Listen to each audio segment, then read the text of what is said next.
Open meeting law, PL chapter 330A, section 18, and Governor Healey's March 29, 2023 revised order extending remote participation by all members in any meeting of a public body. This meeting of the select board will be conducted both in person and via remote participation to the greatest extent possible. Specific information on the general guidelines for remote participation by members of the public and the parties with the right and a requirement to attend this meeting can be found on the town's website. Committee members of the public may attend this meeting in person or remotely. Instructions for remote access can be found at the top of the agenda. Every effort will be made to ensure that those attending remotely can access the proceedings in real time via technological means. Pursuant to MGL 7C 38, section 20F, to notifying the chair of the public body, any person may make a video or audio recording of an open session of a meeting of a public body who may transmit the meeting through any medium. Beginning the meeting, the chair shall inform other attendees of any such recordings. This meeting is being recorded by the town of Barrington, by the Berkshire Ed, Berkshire Eagle, CPSP. Any member of the public wishing to speak at the meeting must receive permission of the chair. The listing of agenda items are those recently anticipated by the chair, which may be discussed at the meeting. Not all items listed may in fact be discussed, and other items not listed will be brought up for discussion to the extent permitted by law. Bill, we have three of our select board members here, non-remotely, but you need to do a roll call with remote. Okay, do we have Rich Geiler? Here. Do we have Madonna? Here. Do we have Ann Here. and Milena? Here. And Phil Orenstein is present. Thank you very much. Okay, we're going to start by the agenda with a school budget presentation from the superintendent and the business administrator. It is under tab 6, the last two pages. They're numbered, I think, 1 and 2, but it's actually the last bit. So if you want to come up, sit over here.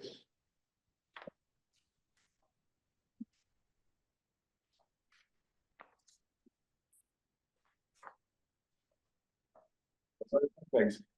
Sharon and I are here to give you a little update on our budget. Many of you attended the school district or school committee draft budget presentation on Thursday. And for those who did, thank you. And some of you reached out already with questions about where we are. So thanks for that too. And hopefully we were responsive. We're still in the early stages of, or maybe middle stages of where we are with our budget. So we shared our preliminary budget that was with significant impact from the administrative team and the principals. And we tried to work really hard to reduce it and to acknowledge what's going on with all three towns. Including Great Barrington, because Great Barrington has the largest number of students, and in turn bears the largest obligation around the budget. And in some ways we're successful, and in some ways, I imagine many of you would hope we could have gone deeper in terms of reductions. Where we stand now, we're reducing 8.5 positions out of our total budget, and I went into fine detail at the school committee meeting about that. But it doesn't really mean some of the positions, 2 of them are retirees, and we're not filling those positions. So we tried really hard, and sort of our operating principle has been, how can we do right by the towns and our taxpayers, and how can we do right by our students and the school. So I think we did okay in trying to balance both of those. Some things that you may have picked up on the last few years since we retired the debt for the middle and the elementary school, we've been putting money into a stabilization fund to in part reduce future assessments or really pay for future parts of capital expenses, and this year we feel we're not in a position to do that. And that's unfortunate. The largest part of our budget are people and benefits, and we're part of the same health group. And we all know where that increase landed, and that's really impactful. Other things that have been quite impactful for our budget this year are increase in out-of-school placements in special education. And that's hard, and transportation costs, and some other things tied to insurance. When we made reductions, we did it across 3 buildings and the district, and those are all pretty proportional. So I'm happy. I know Phil did a very careful reading. Milena did a very careful reading. Sharon and I are here to respond to questions. The increase in assessments to Great Barrington is 6.44%, or $1,356.21. Stockbridge is a little more than $500,000. West Stockbridge is a decrease of $74,818. The way the numbers work, and you all know how the assessments are calculated, but slight shifts in enrollment in any given year can end up impacting individual towns quite dramatically. When we look at those shifts over time, it tends to balance out. Question? Can I just ask a couple questions? The on page 84, and several times throughout, it talks about that to educational services and tuition went up 43.35%. And when you say tuition, is that the special education students going out into another Yes, school? outplacement tuition. So what's a little confusing is there are all sorts of different kinds of tuition, but in Okay. this instance, it's out of district placements, largely in privately run but state approved special programs. And we have to make We that have to. available to families, right? And that's the same with educational services, or educational services, the in-house expenses? Or is, Yes, a good deal of those are for our ESL, for interpretation services, tutoring services, okay. those kind of, but that is in-house. And I apologize if you did go over this at the meeting last week, but transportation, that's going up quite a bit as well. Is that more transportation or just the cost of transportation? That's the cost of transportation. Okay. And the district transportation is always reimbursed by the state at a relatively high rate. But the special education transportation is not reimbursed by the state. I have a couple of questions. First, thanks Sharon for sending me the additional information over the weekend. I did a little bit of a dive into the numbers and just wanted to kind of make sure that I understand what's really going on here. Because I look at the cost per student that we spent here in our district, and it's about $28,000.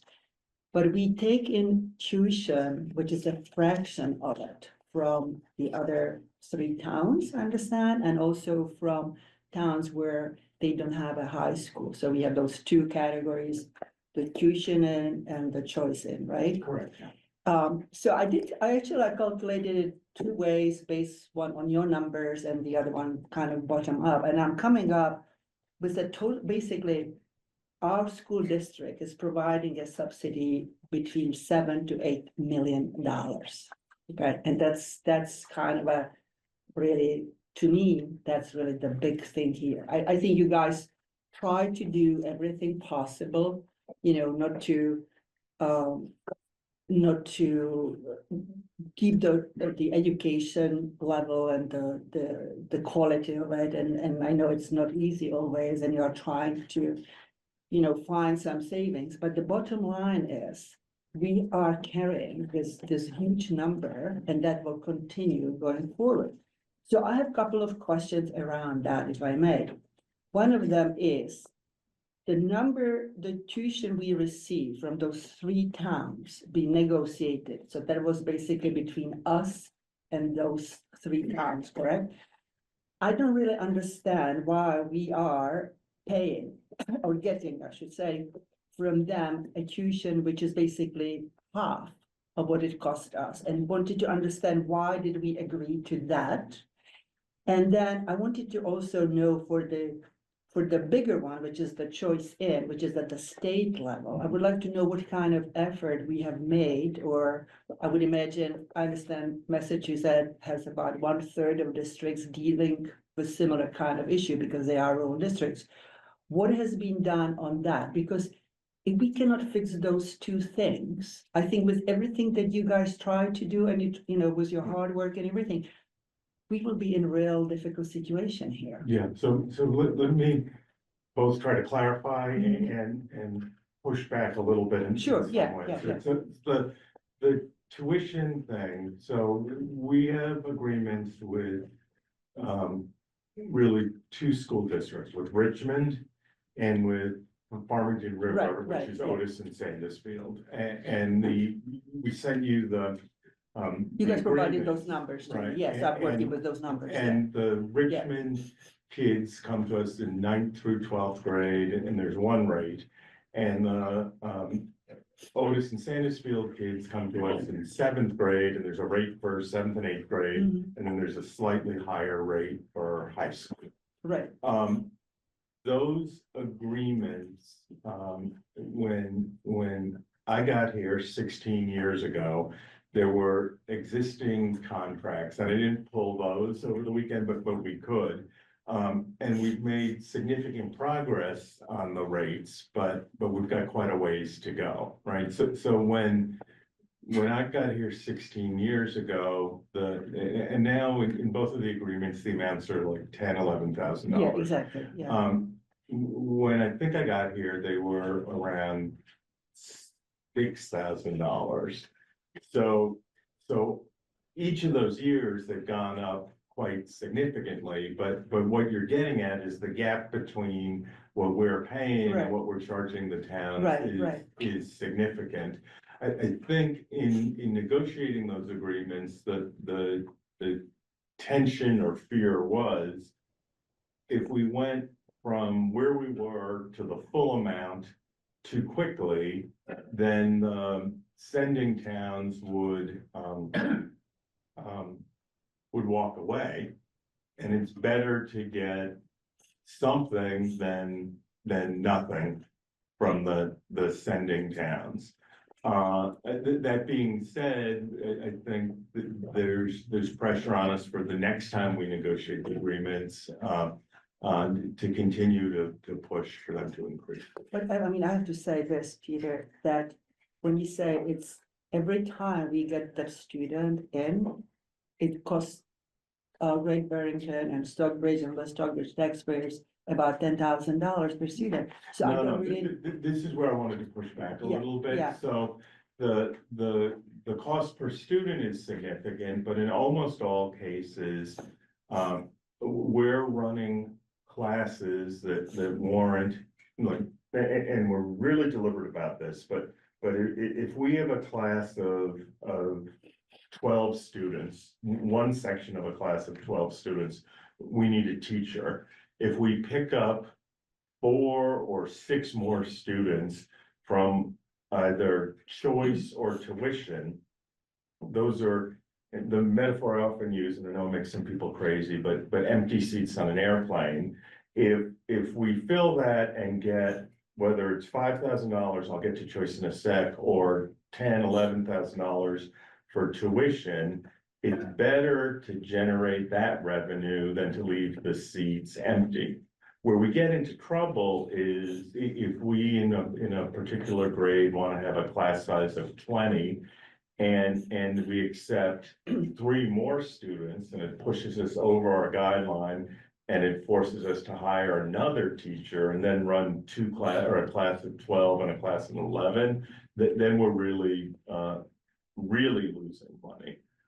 So that's what we've tried to do. I agree with you that as we negotiate again with those towns, we should continue to press for greater payment. And and it's just kind of full disclosure, I spent half of my career in higher ed. I'm very familiar with, the marginal concept, argument here. However, you cannot really manage it because you cannot really manage the number of students who will come your way. And I still believe, that there should not be just from the taxpayer's point of view, I think it will be hard to convince people that it's okay for us to pay more for our students and let the other towns come here just because we need to fill the classroom. So I think I totally hear you, this is what you would want in a perfect world, but it doesn't really work that way. And the other thing I would suggest is I look at the agreements you guys have negotiated over the past few years, and my suggestion to you would be to foot it to something that's meaningful. As an example, whether it's gonna be inflation adjusted, CPI. or you're right, or you're gonna have it based on the cost of your largest, category, which is the salaries, that things that you guys cannot control, that might hit you, really badly, which obviously. Many is the years case. ago, it was Yeah. based on the CPI, and we got into terrible trouble with that because the CPI was very low. Right, but what I'm saying is you just want to adjust it in a way that you cover, No, I understand, Yeah, but we yeah. did. do- Whichever way you- Karen, I think you were here when we did it. with the whichever CPI. way you And choose it, Yeah, yeah, we did it, and yeah. we thought that was a good idea, it may still be with the way the Well, economy obviously is if things now. go, yeah, Yes. yeah, But back then, and Right. our bus contract is that way too.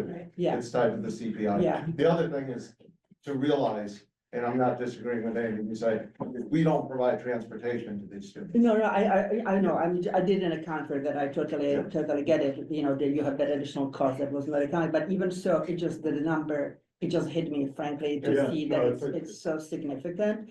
And especially since we are now dealing with the situation where we have to go to taxpayers and, ask them to vote on the tax levy override, I think we really kind of have to make sure, we are doing the right thing here, and I'm kind of concerned about it. And so my other concern, obviously, which is even worse, is the choice in, where, we are basically, getting $5,000 for a cost of $28,000 roughly, whatever it is. So that, to me, again, it's just not sustainable. No, and So- I agree with you that every year I bring up the choice thing with both our local elected officials and the state officials. Mhm. And that $5,000 number hasn't changed since ed reform in 1993, Hmm. right? So it's almost 32 years. And you would at least think that number would have been Adjusted every inflation, year, like right, compounded exactly, yeah, inflation yeah. adjusted over time, and it hasn't. Yeah. The implicit reason why politicians are reluctant to address it is, and I think I've shared this in other contexts. There are 5 or 6 ways in the Commonwealth that kids move around and money follows them.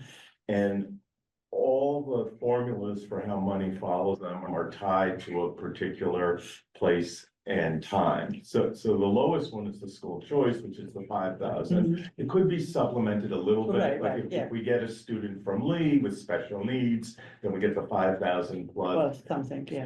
something else to cover the associated costs. But in the choice system, there are districts that draw more students and there are districts that send more students. And most elected officials represent a whole range of those school systems. So it's not in their interest to support raising the amount because the voters in the winning districts would be happy about it, and the voters in the losing districts would be unhappy about it. I bring it up all the time. I don't think there's the political will to change it. There are discussions now at the state level about changing funding formulas.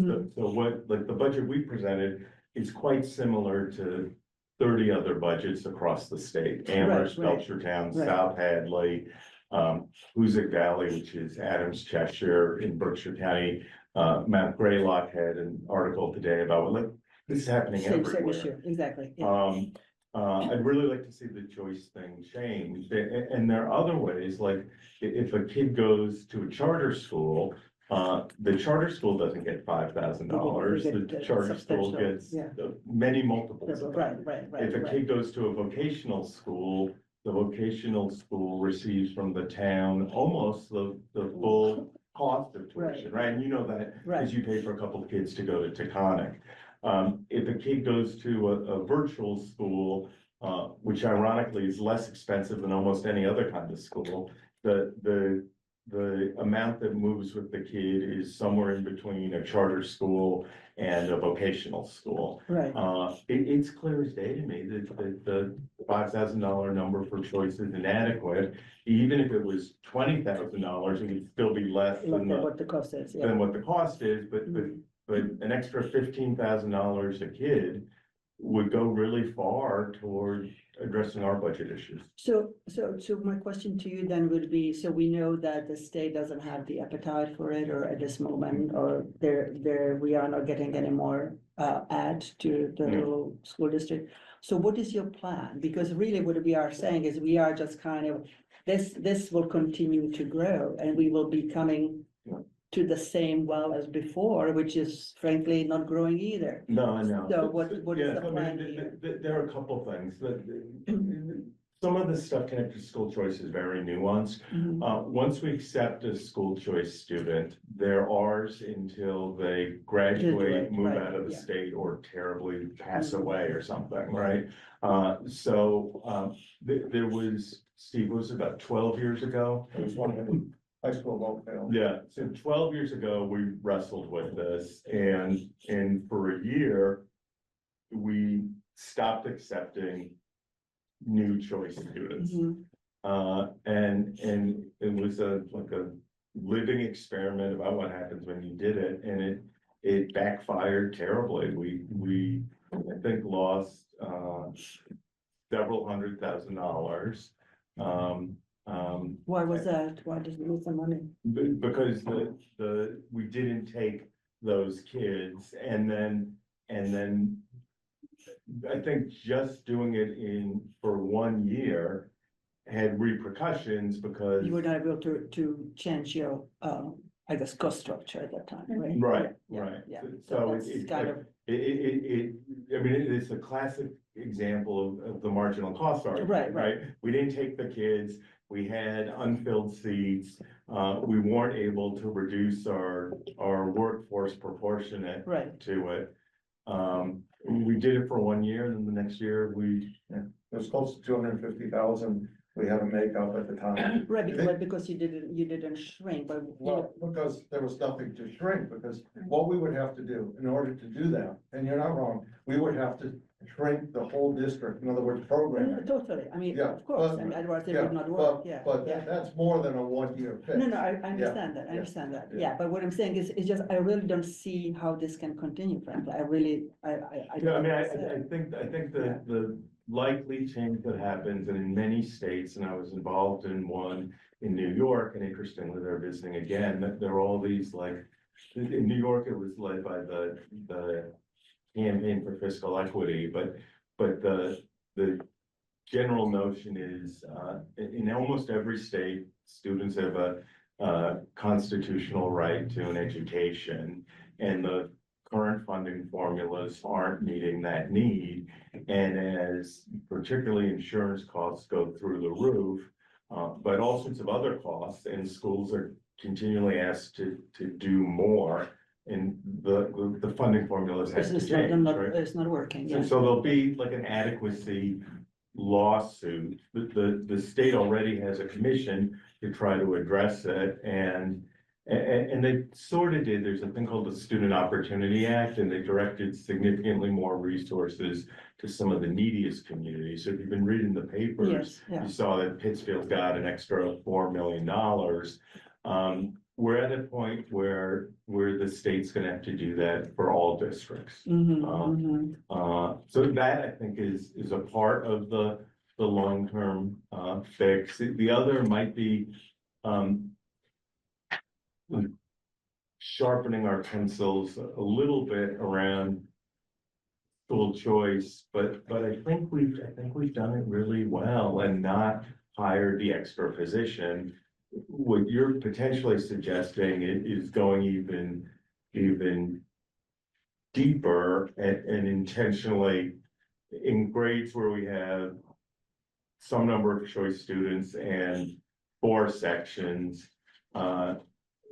Maybe starting in kindergarten, but not taking any choice students.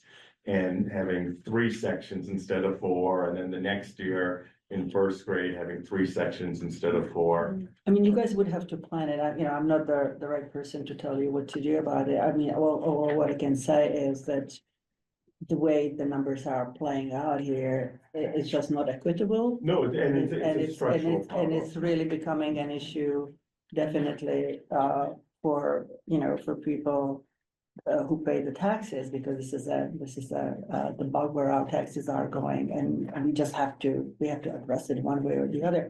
And my other question would be, I would imagine you have also a pretty sizable future liability, right? In terms of the future retiree benefits, and I didn't see any information about that. I didn't want to bother you about that, but if you could comment on that. Sharon can talk to that. Yeah. That keeps coming up, and the OPEB thing is largely, if we were to go belly up as a district, and we have the capacity to address it. Some districts or even towns make a modest contribution to it that I think is largely symbolic. And probably now is not the time for us to invest in it. Do you want to talk about it? If you could just give us an idea of, I mean, what is the total liability, how much of it is funded, I mean, Well, just our ballpark. total OPEB liability is about $60 million. 60. 60. So, we don't feel that we could Right, fund that in any capacity that wouldn't overburden the towns. So we so is pay, any of it funded or nothing is funded? annually, we pay down that because we pay retiree insurance. Right, so but what is the percentage roughly, would you know? No, it's less than. Less than percent, would you say? Yeah, Yeah. okay. So that's another issue that we have, that I just kind of want to bring to people's attention. So we have this liability, which is also, quite significant. It's standard though that some of the towns or some of the school districts might have 10,000 or 15,000 in an OPEB Mhm. trust, but they are not trying to. No, I don't think you would be funding it 100% of this, Yeah. but you do need to maintain some level of funding, definitely. We And the just question need is, to how can we recognize do it. that? Yeah, Yeah, we do it within the Yeah. budget, and they Yeah. recognize that paying annually right, is a method right, yeah. to account for that. Okay, all right. So, but it sounds like you guys don't seem to be overly concerned about it, or, I mean. Yeah, Right. I think it's more a reporting and recording obligation than it's a. But these are real retirees, these are real benefits, real costs there, and the benefit cost continues to grow, so. As Peter said, though, the only way that the retirees would lose is if school systems shut completely. Because we are obligated annually to pay these expenses. Right, but what I'm saying is the amount that you pay may not necessarily match the amount that it will cost at that point. There is a, It will, because annually we increase our budget for the cost of the insurance. okay, well, I don't want to spend too much time on it, I just wanted to get a ballpark idea of what it is, yeah, thank you, yeah. Phil, you have your hand up? Yes, can you hear me okay? Yeah. Well, I think, Milena did a good job of, bringing up some of the larger challenging issues. On this, on the point of the choice students and your airplane analogy. You know, I take it, I take it as a genuine comment that you understand that sort of the pluses and minuses of that analogy. Uh, I'm going to put what Milena said just another way is that you know, I think we're at the point, particularly if in a year where you actually have some declining enrollment, that you know, essentially we need to start thinking about reducing the size of the plane, right? It you know, I think that, you know, the marginal cost argument makes more sense when you're 100% locked into your fixed costs. You know, here realistically, you know, a lot of those costs are locked in and changes can only be made, you know, over a relatively long period of time. And we need to factor in the students, we need to factor in the teachers, and we need to factor in the reality of that we're dealing with people here. But um, you know, I guess another way I'd look at that is, and again, let me just say that, you know, your budget is a 400-page document and it's an enormous amount of work. I totally respect that. I want to make that clear that I understand that an enormous amount of work, endless hours in committees by staff and committee members. So, and even though I spent some time on it, you know, I'm not really, you know, going to be getting a granular understanding the way you and your team have. But, um, you know, we have declining enrollment, and then there's data in the budget about class size. And some amount of the classes, I don't know the number, I don't think it was in there, are single digit class sizes. Now, a lot of that, I'm sure a lot of that is for very good reasons, and a lot of them may represent terrific learning experiences for the kids and for their and something that parents generally appreciate. But can you speak to your thinking on class size in general, and about, you know, sort of the smaller end of that spectrum and how that plays into some of the cost issues that we're discussing here? Yeah, so, and I don't have it open right in front of me. Um, we've different class size guidelines built into our contract, and in the early grades in the elementary school, we try to keep classes, and they're aspirational standards, they're not requirements, but we try to keep class size below 16. In the upper grades below 20. And I think in the high school below 24. And in most contexts, 16 to 24 is a lovely class size. There are some, and we've done an analysis of this, classes that are particularly small at the high school. And it could be for a whole host of reasons. One might just be the complexities of scheduling, and if somebody has a 7-period day and they need to take 6 classes, where's there room in their day to do this or that, and what does it look like? The other might be something as simple as they're doing BC calculus, like the most advanced math class we offer, and there are only a handful of kids that are making it to BC calculus. It's probably important that we offer that for those 7 or 8 kids. But that being said, there are places where we might be able to do a better job of combining classes, and like probably BC calculus is not the class you want to combine, but there might be another advanced class that a skilled teacher could combine and make work. So I think that's a valid critique and something we should continue to look carefully at. Do you want anything? No, you have been looking at those classes, is that the high school? Yeah. And I mean, I think the discussions, and our meeting was a little charged the other day with the prospect of layoffs and the impact of people, particularly because we haven't done that in quite a while. I think part of what we're trying to do is right size our staff to the current enrollment and the current needs.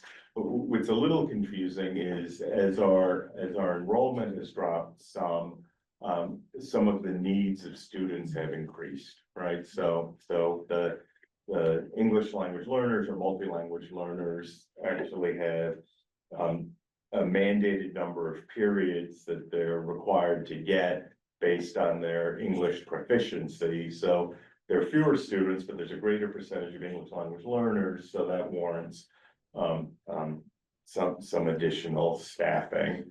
And then over the last several years, we've worked really hard to try to keep the large majority of our students with special needs in district.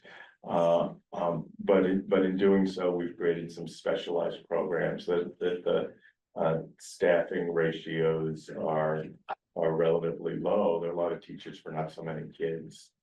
And I think that's warranted by law and also our moral obligation. But that being said, there may be other places like 10th grade social studies class may make sense to regularly have 20-24 kids in it. Yeah, Go okay, ahead. two more questions, I'm sorry. So can you just clarify, when you say you're gonna reduce 8.5 positions and 2 of them are retirees? So please clarify what actually you're talking about with respect to those other 6.5 positions. Yeah, so, and I went through this at the budget presentation the other day, but in the elementary school, we're eliminating a third grade teaching position. So we're going from 4 sections to 3 sections in third grade. And that's because we anticipate there are gonna be 61 kids in third grade next year. And we can have 2 sections of 20 and 1 of 21. Instead of 3 sections of 15 and 1 of 16, right? So I'm sorry, just to clarify, what I'm actually asking is just, I know these are just, so that we understand this is not just numbers on a page. Does that mean you're firing 6 people, or how, what exactly does that mean? Just so we can fully understand that. Yes, so, and I was gonna go through them all, and I can still do that if that. Okay, I'm sorry, I just wanted to clarify what I'm asking. Yeah, and I wouldn't use the term firing, like we use the language reduction in force, but a third grade position in the elementary school, 2 positions at the middle school, one's a math teacher and one's a design teacher. An English teacher at the high school who's retiring and we're not filling the position. A computer science teacher at the high school who's retiring and we're not filling the position.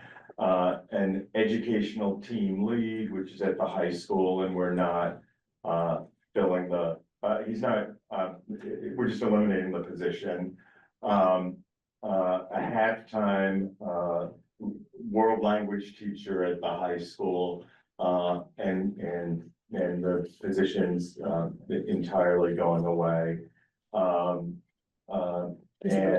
then our phys ed teacher at the high school, we're eliminating a position, and the director of out of school time, we're eliminating the position.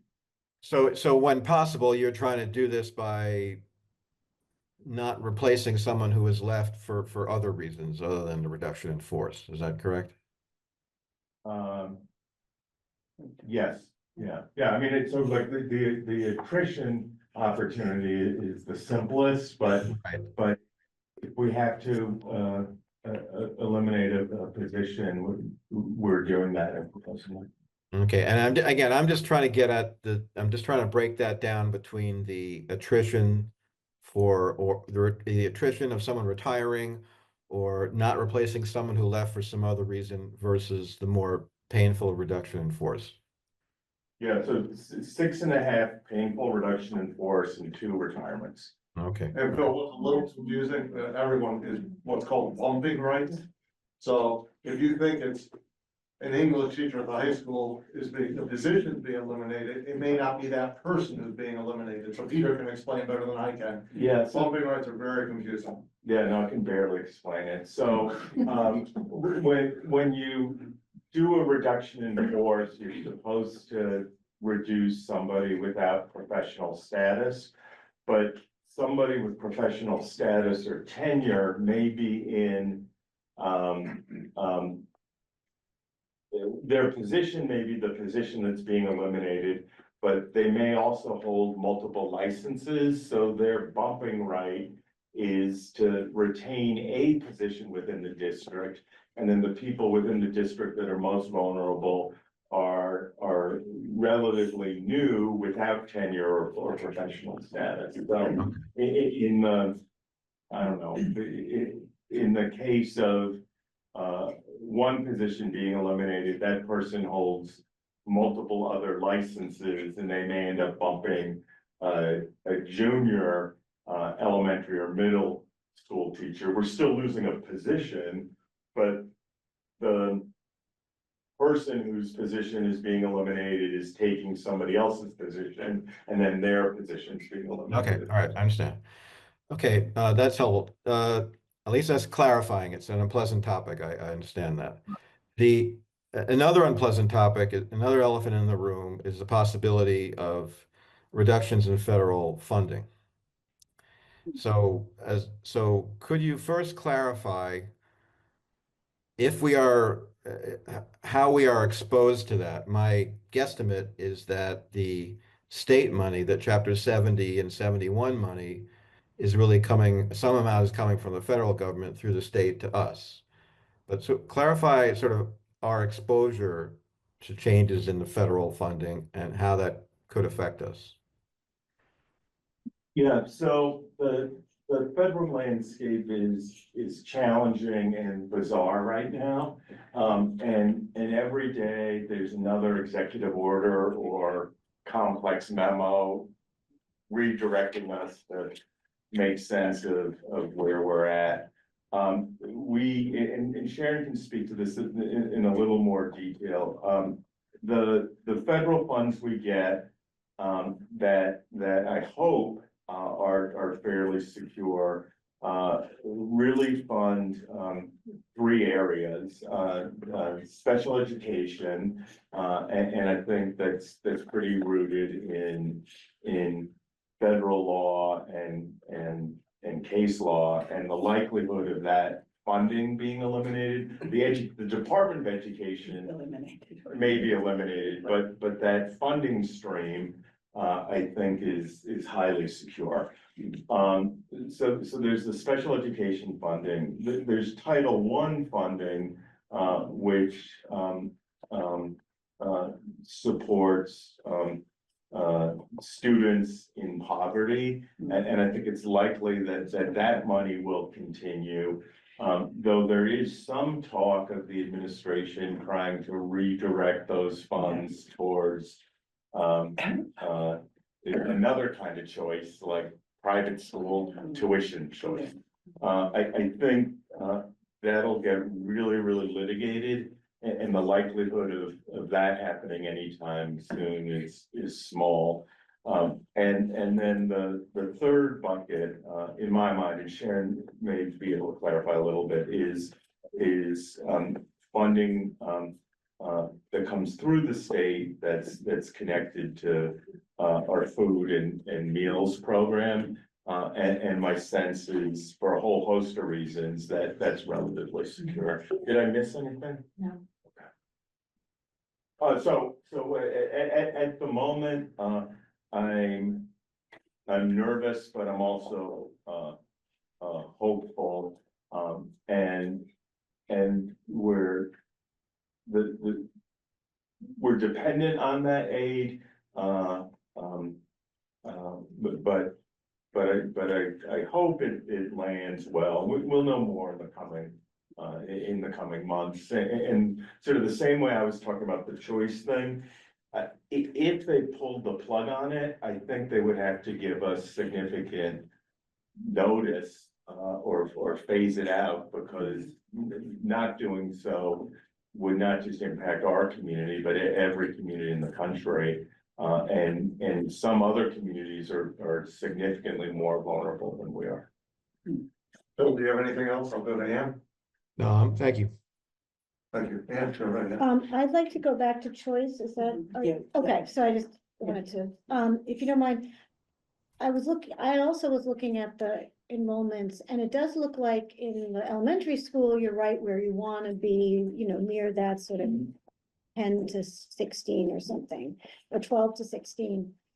But there's much more variability as you move forward. When do most students choice in? Is it elementary school, middle school, or high school, or is it There's some- really incredible variation? No, it's spread out fairly evenly.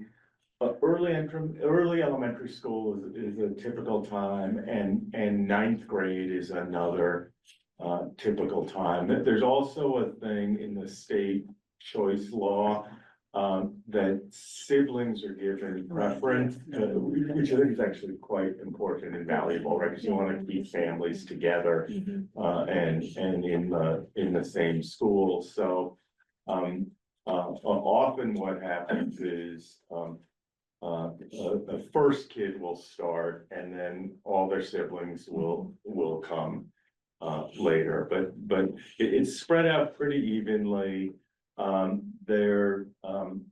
There's a group of, I forget the exact grade, but the school in southern Berkshire, the one like little building off the main campus, a number of families like to start there and then come here rather than going to the middle school on the main campus. So that's a place where we see some choice students. We also tend to see our own faculty and staff that don't live in the district often choice their kids in. And I like to think they do it because they value what we're doing educationally, but they also may do it because it's convenient to drop off their kid on their way to work. In the booklet, do you have the enrollments for each year for this year? Yeah. Oh, thanks. Oh, okay. Page 97. Okay. Yeah. All right. So, the, Ninth grade, 10th grade. Oh, that, I'm sorry, yeah, I was asking about like how many students are in first grade, second grade? Yeah. Page is that I on? have it here. yeah, so like in kindergarten, there's 6 choice kids, right, Sharon, this? Yes. In first grade, there are 12 choice kids. Got it, okay, yeah. This is there, yeah.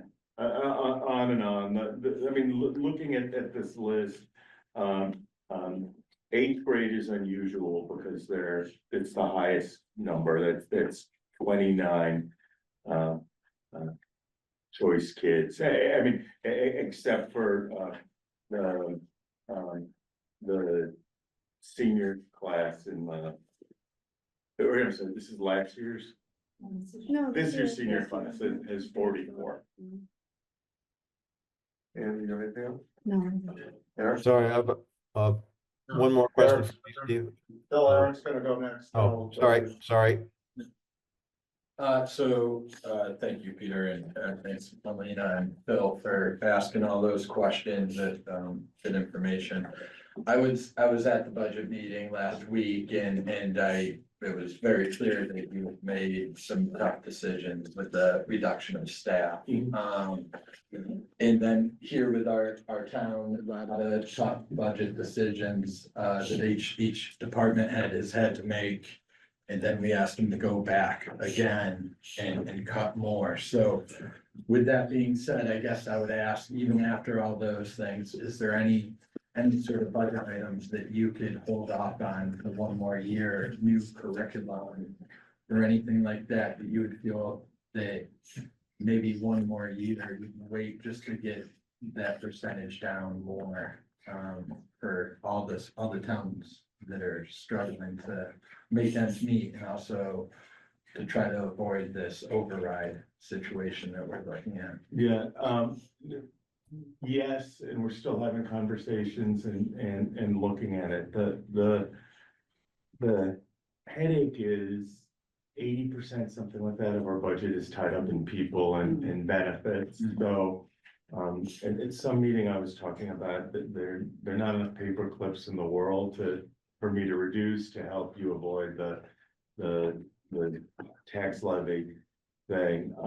If we have a proposal to spend $75,000 on a reading curriculum for the elementary school next year, right? We're simultaneously looking if we can find some grant funds to cover the cost of that. If we took that out of the budget, the impact on the Great Barrington budget, just doing this in my head, would be, and Sharon, correct me on this, but so we eliminate $75,000, the impact on Great Barrington would be about $50,000, right? It helps, but my understanding is for Great Barrington to get under the cap, we collectively need to come up with $300,000, a little more than that. It depends which scenario you're looking at, so. Yeah, more than anything, I would like to get us there. I don't know if there's enough, and it's also not my decision, right? Ultimately, it's the school committee's decision. Right. But I don't know if between all of us, if there's enough we could do to get there, right? So, I mean, maybe I find another $150,000, and it's but to have 150 hit here, it might have to be 200 in my budget, right? So maybe I find 200 that saves the town 150, but then the town might still have to come up with 150. There's also an interesting scenario, and I was just looking, the 27th is our public hearing, and I urge you to come to it and speak. But the interesting scenario, school, yes.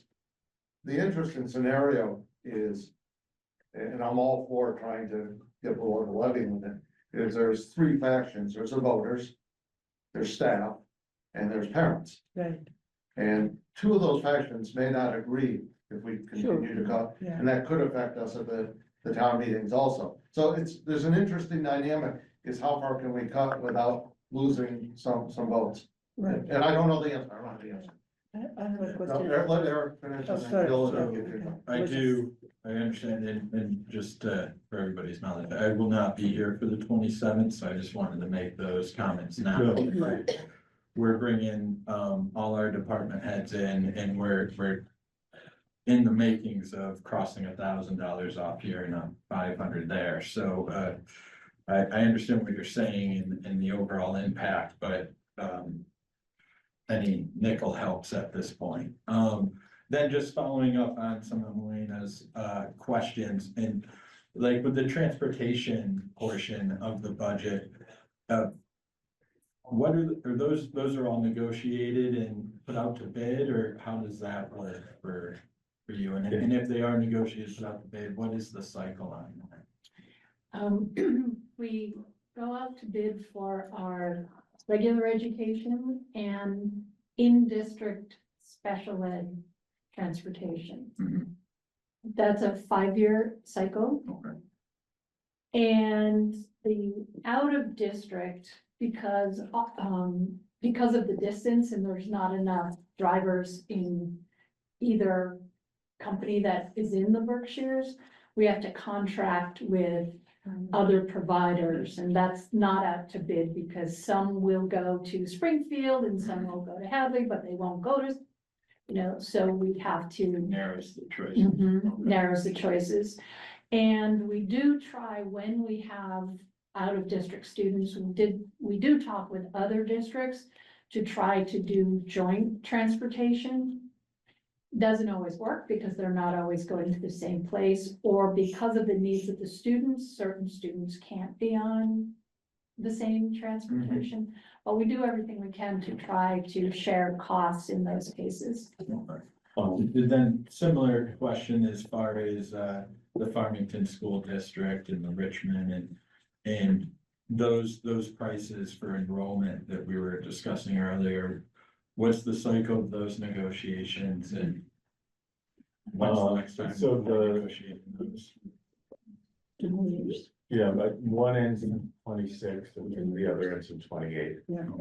And one, and I don't remember which off the top of my head, one is a 5-year agreement. And I think the other one's a 3-year. Okay. Going back to the busing thing, the transportation is a significant cost. And it's in our interest to work really hard to negotiate the best rate we can. Because such a high percentage of it has been, and will continue to be reimbursed, that the opportunity for savings isn't as great as it appears on this. And we wrestle with it. I mean, one of the things that people always ask about is everybody wants their kid on an empty bus going to downtown Great Barrington. And unfortunately, there aren't empty buses going to downtown Great Barrington. There's more than enough space on the buses going to Stockbridge and West Stockbridge. But there aren't that many internships in Stockbridge or West Stockbridge. And if we combine the Stockbridge and West Stockbridge runs,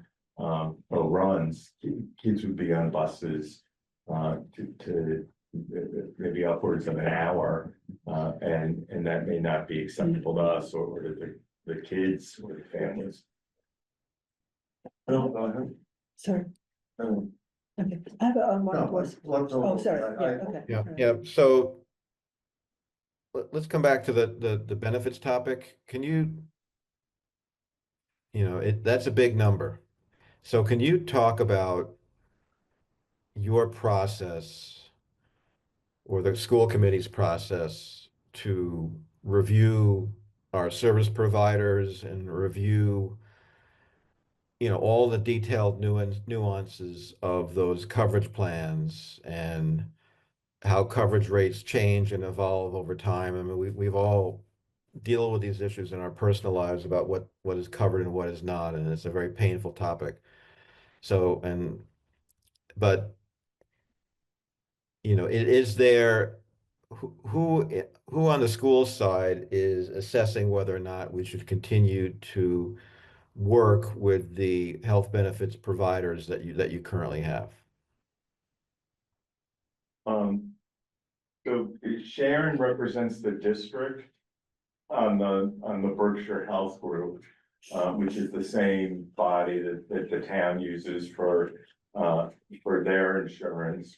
For many years in a row, we had more reasonable increases and then premium holidays that both the employer and the employees benefited from.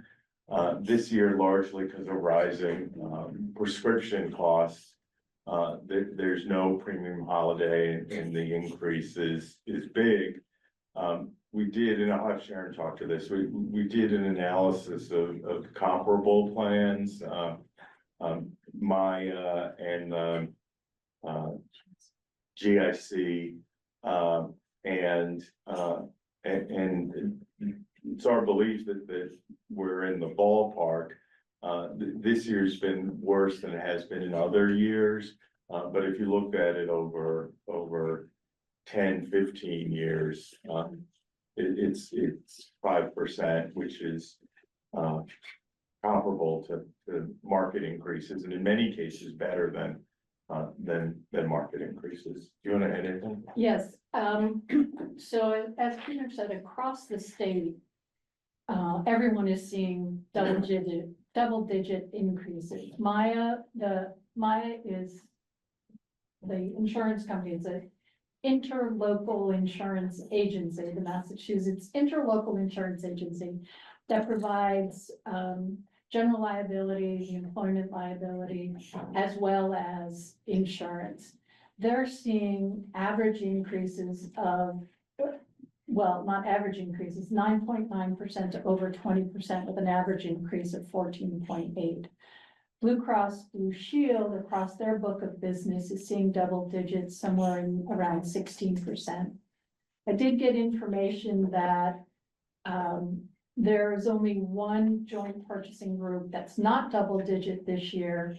They're at about 9%, but that's because of 2 years of 20% increases. So pretty much across the state, we're seeing that.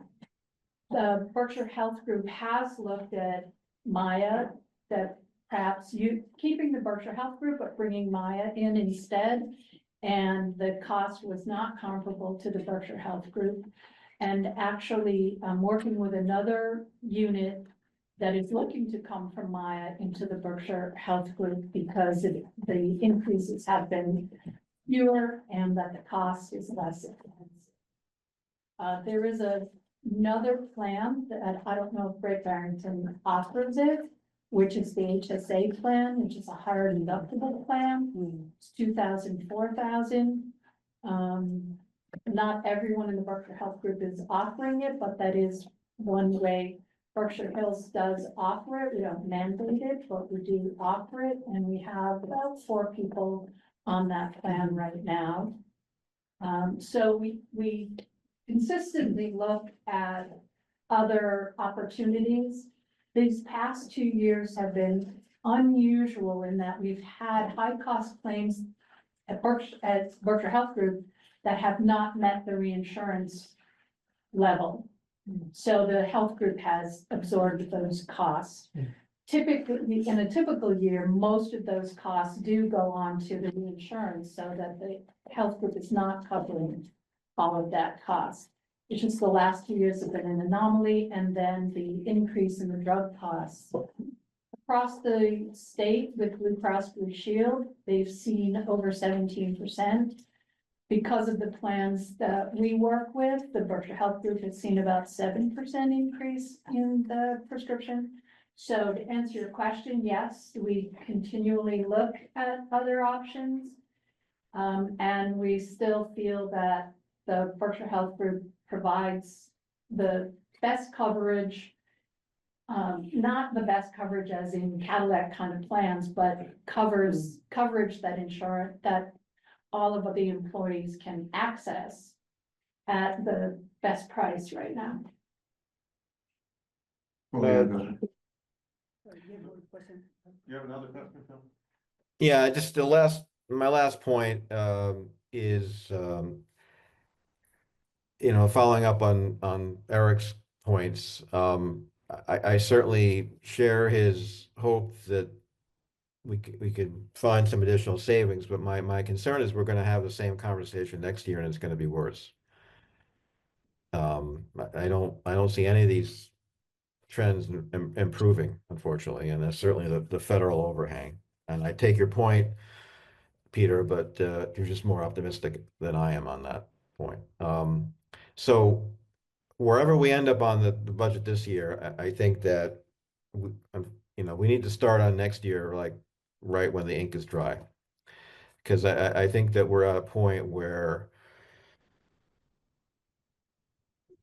we have to just really get a better understanding of what a longer term plan would look like, where more structural changes are made, ideally based on attrition, that would address some of our fairly larger cost issues, particularly if our enrollment trends continue to decline.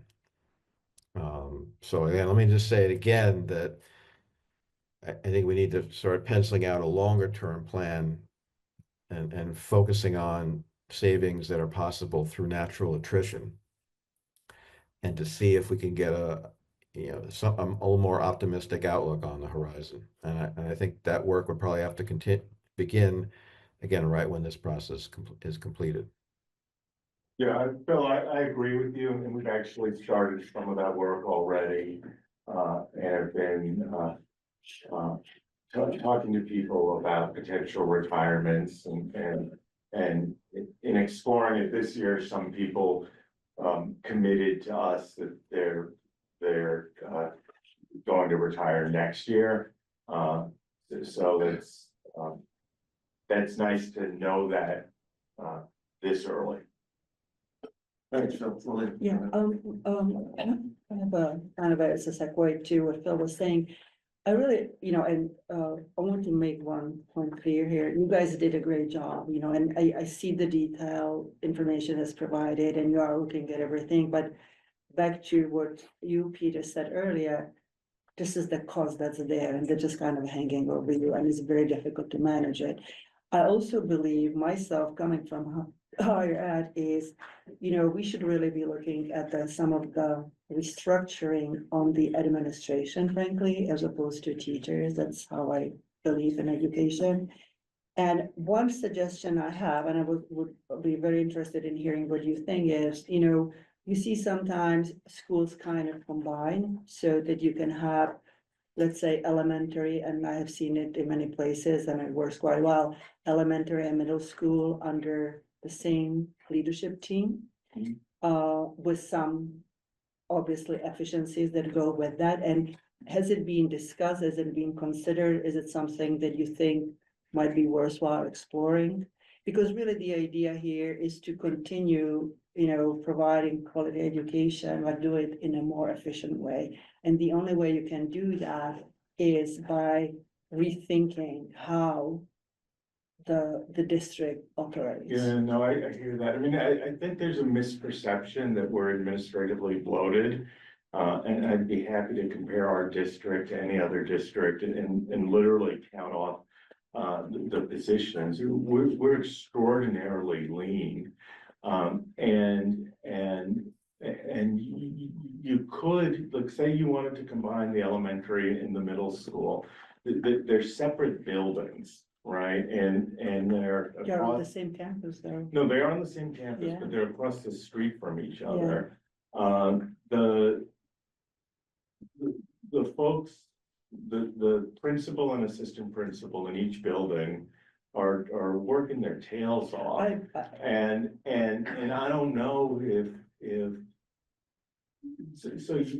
if you combine them, and even if you save both of those positions, right, then practically would you have one person in one building and one in the other, and how could they possibly be effective at doing their jobs? That they're a little less than 400 people in each building. The teachers need support. They need somebody to go to. A parent comes in screaming. You don't necessarily want to refer them to a administrative assistant. I don't know that that's the place. The other thing you could argue is, like, are we top heavy with social workers or psychologists? That there are two in each building, and their caseloads are. I mean, I'm not suggesting you are bolded. I don't know your operations. All I know is my son went to a high school. There was over 3,000 students, had one principal, one assistant principal, and it worked. No, and it So- works in some context, Yeah. and I spent a bunch of my career closing large failing high schools that had 36 to 50% graduation rates that were economically efficient in some simple way, but terribly inefficient in what they did for students, right? You So, live in New York City here, right? yeah. Yeah, that's very different category altogether. Right, Yeah. but the like cost per graduate is another metric that's worth looking at. Right, right. And I mean, I worked in a high school that had 5,000 kids and the graduation rate was 36%. Yeah. After a year, I had the good sense to get out of there, and then later help close the school. I have to say my son's school was very different. They No, had I'm sure. graduation. So I think it really depends on the community and other things, but all what I'm really suggesting is, we have to do something, okay? And I would not want us to do anything to the quality of the education. That would be the last thing from the list, but I really think that we have to manage the cost. So there are only certain things we can do. You know, and obviously you guys are the experts, you know what you need, how you can run it Yeah. efficiently and successfully, and that's really you know, up to you to let us know. I'm just saying this might be way that I have seen done in other places quite successfully. Maybe you don't think it's possible here because you have, people would have to cross the road, but I would just say it's really worthwhile to look at every possible option because we have to do something. Yeah, no, I'm very much open to looking Yeah, at it, yeah. and we got some nice grant funding Yeah, to run around, and we sent a team to San Diego, teachers, students, and administrators to look at schools there. We sent a team this year to Kentucky and a group to New Hampshire and Maine to look at a whole range of possibilities, and we'll keep looking at it. What's hard is and I've shared this in other contexts, there's not a lot of fat to cut, right? We eliminated almost all of it. So the way to move forward is to continue to try to reinvent ourselves. And it's really challenging. mhm. Okay, I think it's time that, Yes, sir. no, we'll do it on the public. Okay, I think it's time we move on. Yeah. We have a whole lot of other, so, thank you both for coming. No, and we're happy to Going in. come back and share updates, and if you're around on the 27th, please. What time? 6 o'clock, and that'll be at the middle school, because we're expecting a lot of people, but we're also gonna stream it online. So if you'd rather do it from your dining room table, that's great too. Thank you. Okay, thank you. Okay, moving ahead, tab 6. Police Department, page 14.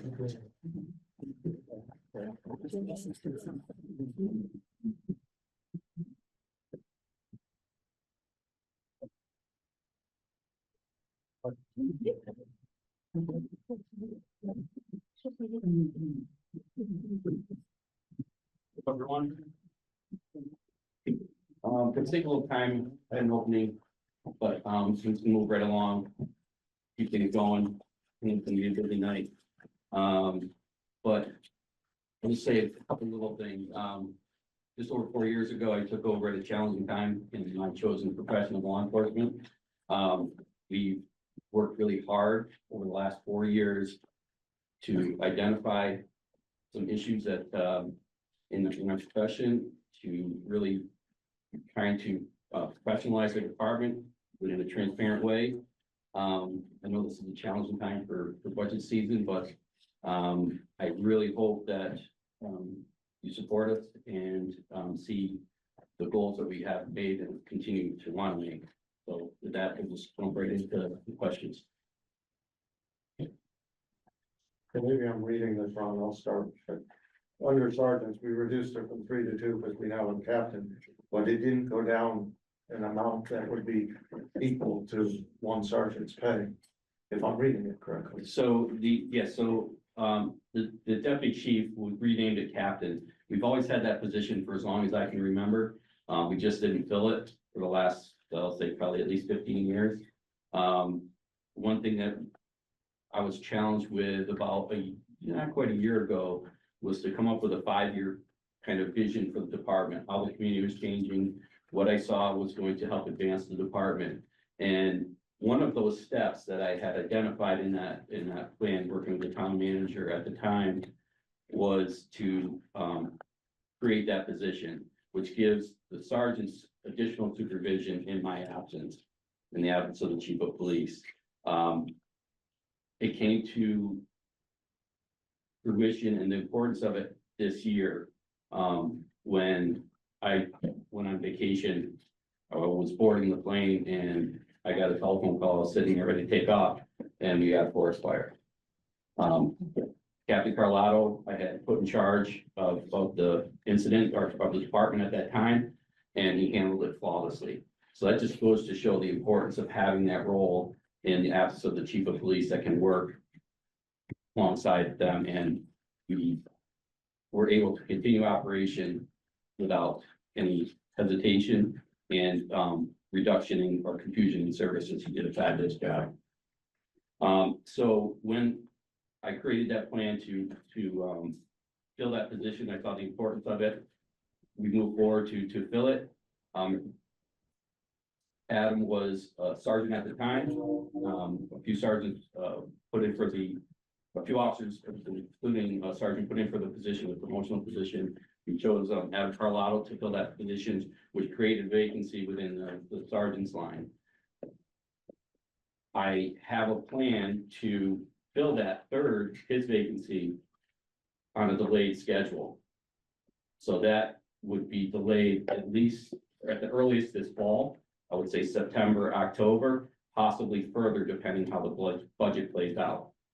So that way we would have supervision on every shift. Somebody who's responsible and able to answer any questions and or any situation that may come around. I have a question. I mean, first of all, I want to thank you for the budget. I think you guys did a really nice job, and I see some of the moves that, from the overtime, et cetera, so it's really appreciated. I have seen somewhere, I really don't know where it is, that there was a request to acquire a drone. Yes. And I was wondering first is why would that be done by the police department as opposed to the fire department? And also whether the cost includes also the cost of license, maintenance, and training. Okay, so a few years ago, I applied for a grant through MEMA and I actually received it for a drone, and we purchased a drone. The approximate cost, I don't remember exactly, is around $7,000, let's say. 50% of that money came from the MEMA grant. The other 50% we paid through a generous donation from John B. Halls. So it was covered donation based the second half. With that becomes, in order to fly a drone in the law enforcement setting, you have to have licensed pilots. Yeah. We have 3 licensed pilots, Captain Carlotto. Okay. We have 3 licensed pilots. We sent them to training, they got certified. As a result of that fire that I was telling you about, Right. what we learned in that situation in our incident debrief was there was a couple days where there was light precipitation. Our drone that we bought earlier cannot fly with any precipitation Precipitation. in the air. It'll ruin the drone. There you go. So, when we were doing our plan afterwards and talking about it, Captain Carlotta did some research and found there are drones that can fly in inclement weather, which would have prevented us from not having that tool, which was super helpful. And I'll let him speak to it briefly because he's a pilot. I know. Yeah, just real brief, it's gonna be in capital anyways, that's we'll go over more, and the fire chief is not here right now, but it's just a more capable drone, all weather essentially. Right, but, okay, I just want to make sure that I understand, because basically the justification said it would be for situations such as the fire we had.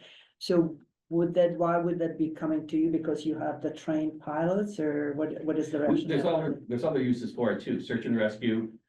We deployed it in that incident up in Pittsfield, the drug incident the other day. And again, you can speak to that, the benefits of it.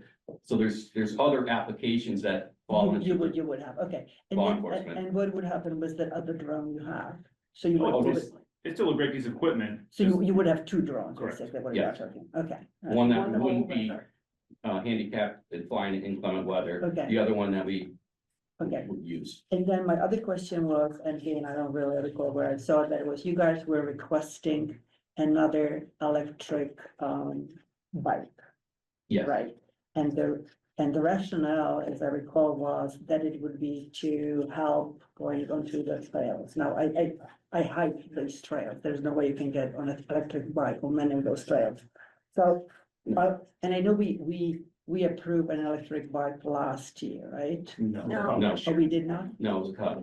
Oh, so it was cut, so that would be instead of that, oh, I see. I can give Okay. you a quick background. So I did put it for the e-bike last year as part of my community policing efforts. Right. We had just completed the lake project, the renovation of Lake Mansfield. There's a lot of trails that were added on along the river. And in part of our downtown patrol, we used to do a regular manual bike. By having the e-bike, and I had the community policing officer out there, it gave them the ability to be able to go to the lake, to do the Right. river trail and what Or have you. River Trail on Lake, that's. It got cut yeah, out of the yeah, budget. Yeah, okay, At the same time, Camp Eisner came to me, we were going over some security There are plan. issues there. I'm aware of that. Yeah, yeah, They yeah. found somebody to donate the bike to us. Okay, So somebody, Camp Eisner managed to find a person from Lennox, a nice family that donated the cost of the bike, had it delivered to us within a week. We were able to deploy the bike over the summer, increase our visibility on the downtown, add those extra trails, get Camp Eisner into the loop. In addition to, just our regular patrols. right. However, this budget here that we're looking at, the total budget, there's a lot of cuts that I had to make in that community policing outreach. I see. So I put, before I put the e-bike in, before we finalized these numbers. So if we continue and approve this budget that's there, I'm not gonna need the e-bike because Okay. I'm not gonna be able to do those. Okay. those okay, programs. Okay, I So, think It's hard for me to say take it out because Yeah. I don't know what the final What's budget's gonna be, yeah, but no, thank you for explaining, because I thought we did it last year, but, yeah, okay, so we cut it last year. Thank you. Let's go Phil and then Anna. Yeah, so Chief, can you, can you speak to the line item overtime? It's clearly the most volatile number in the budget. I look at fiscal 24, it was roughly 340,000. And you're now slotting it in for 195,000. So there's a lot of factors that drive that number. A lot of them are out of your control. But can you perhaps speak to, and maybe Chris can chime in, if you're making an estimate here, you don't know how this is going to play out. If this number comes in high because of resignations or unfortunate occurrences, how do you'll need more overtime than this budget provides for us. So just process-wise, how do we deal with that? That's a great point. So over the last several years, our staffing has been low. We've been short, we've been operating short. I think it was 2 years ago, we were at a critical level. We were like a 50% reduction in our officers. Officers were pretty much working doubles constantly, which, takes its toll over time. The last 2 years, we spent building that number. We have 2 officers attending the academy currently that are scheduled to graduate in May. That would bring us to our full-time contingency. The other part to consider is of our full-time officers, almost half have less than 2 years experience. The good part about it is they're getting really good training. We're taking the time, we're training them right. We're investing the funds to do it. We're investing the hours to do it. And hopefully we get a lot of return on that investment. Overtime is really hard to predict on what we're gonna have. So what we started to do was to really track our cases, because investigations have become more complicated. Privacy, everybody knows they get the privacy notices in the mail, the emails, what have you. That is great, but it makes our job really hard. Everything we do now requires a summons or a search warrant. So that's taking time for the officers to have to write the search warrant, to go to the court, apply for a search warrant, and then to serve the search warrant. So cases where we used to be able to go in and look at the videotape at the bank because somebody wrote a bad check. Now we have to go through corporate, depending on the bank, to get the search warrant to be able to see that video of who the person was. So everything's just become really, really complicated and more difficult to do, which takes more of our resources. So overtime is really hard to predict, and the best way, I guess, to judge it is to start tracking the practicals when we are full staff versus when we're running short, because when we're short staffed, all those shifts are being filled pretty much, those vacancies are being filled on overtime. We're turning the corner this May. It's gonna take a few months to get them up to par as our patrol procedures and getting used to the policies and procedures that we operate on. But looking in the future, we just learned recently there's anticipated departures. And that's what I've really been focusing on the last year is how do we retain, how do we protect our investment? How do we keep those young officers that we just invested tens of thousands of dollars in? How do we keep them for not going to another community because they're offering more money they can make working for Great Barrington. So we just took all that time, energy and money and stress to get them trained up to a really high level. And they get, you know, $5,000-$10,000 more in another department, neighboring town, they're like, see you later. So how do we protect that investment? That's the hard part, Bill. That's what we're being faced with. Did you have a question? Yeah, I mean, I was just Oh, wondering. no, it's Ann, I'm sorry. Actually, I had Yeah, the yeah. same overtime. Garfield? Yes. Yeah, I actually had a couple, chief. I don't, what's the story with the crime prevention / ammunition? That's pretty really, Well, part of police reform that happened in 2020 is really professionalizing the job of a law enforcement officer, a police officer. With that comes required training. And having certain policies in place to make sure that officers are have an understanding of how they're supposed to do the job. ammunition was spending. So we are required now, and Captain Carlisle is actually a firearm instructor for the academy, so he can explain to you more, but we're required to train with all our tools that we use in our job. And firearms is one of them, 3 times a year. So you're saying you need new ammunition? Absolutely, there's a certain standard that we have to meet, and So Craig, it's minimum mandatory training. You've got pistol ammo, rifle ammo, shotgun ammo, and the less people beanbag rounds. Those are actually about $5 a piece right now. So that's just the cost you're seeing right there, that line item. That's the minimum training. That's the amount we have to shoot, and that's across the 19 officers who are sworn. and they need 1,500 rounds just for the academy training. And that's just the handgun. I have no idea where and how you get ammunition, but it's a place where you can get it less expensive than we're getting it now. It's bought on state contract. I don't understand what that means. So it's a fixed cost we get. You could shop around for it. I believe we're getting the absolute lowest you can. It's bid out statewide. Yeah, That's it. Also, I'm just curious about, what is the additional equipment in the vehicle is supplied? what line is that? It's 54202 and 54800. I'll just touch quickly on the vehicles. Obviously, vehicles are expensive to maintain between regular maintenance, brakes, tires. Anything that goes into keeping a vehicle, up to speed, especially emergency vehicles, is costly. We have 9 of them, so that's where that comes from. Additional equipment line. Yeah. So our body armor has a life span of 5 years.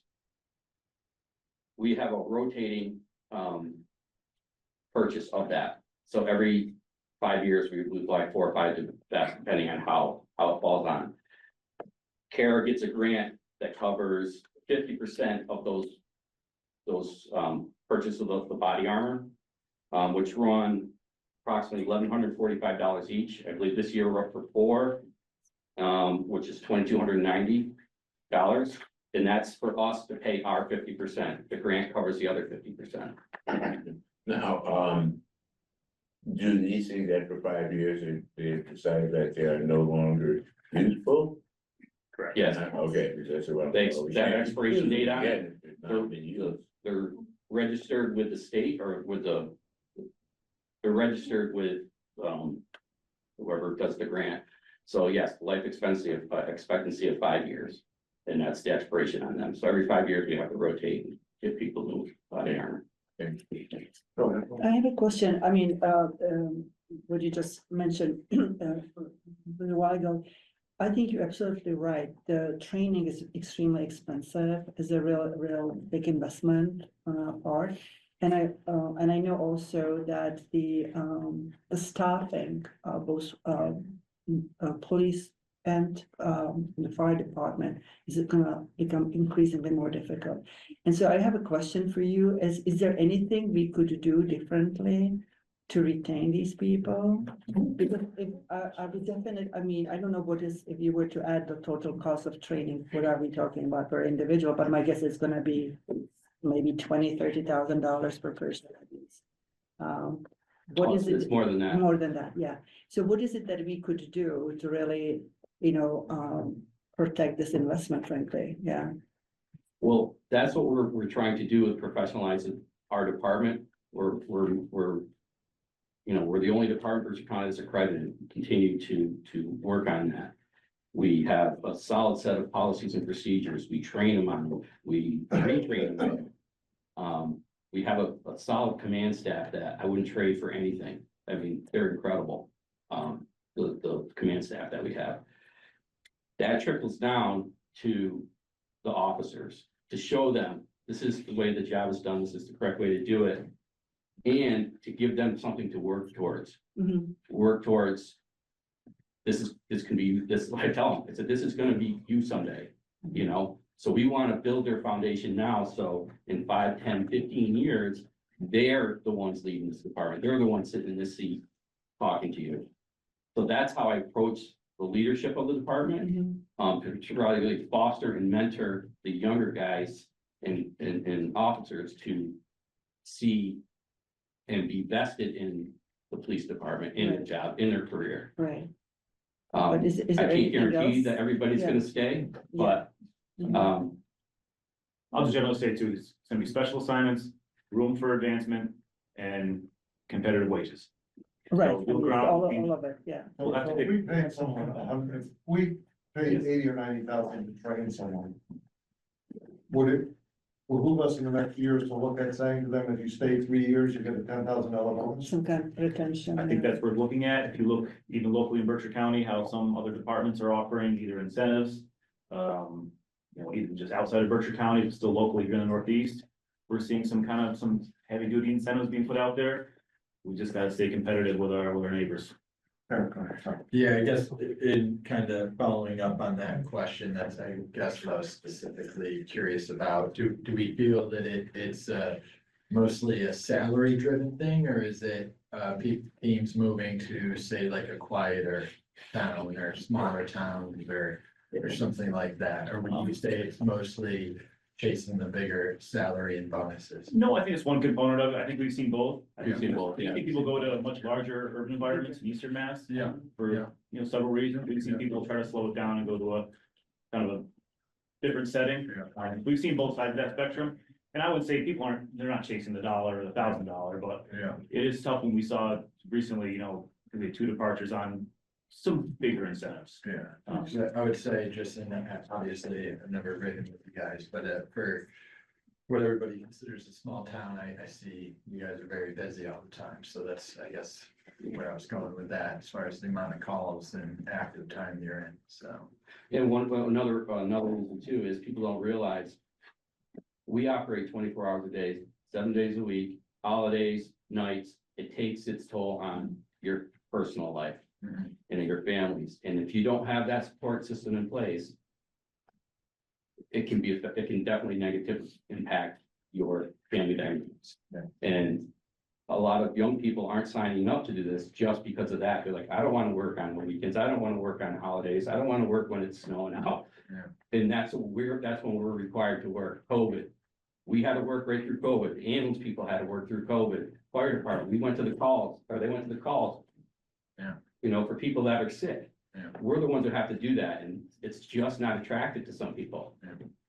I would say we lost far more who left law enforcement, not just left this agency for somewhere else. Right. So definitely far more have actually left the profession. And then I just wanna follow up, if you could speak to the co-responder.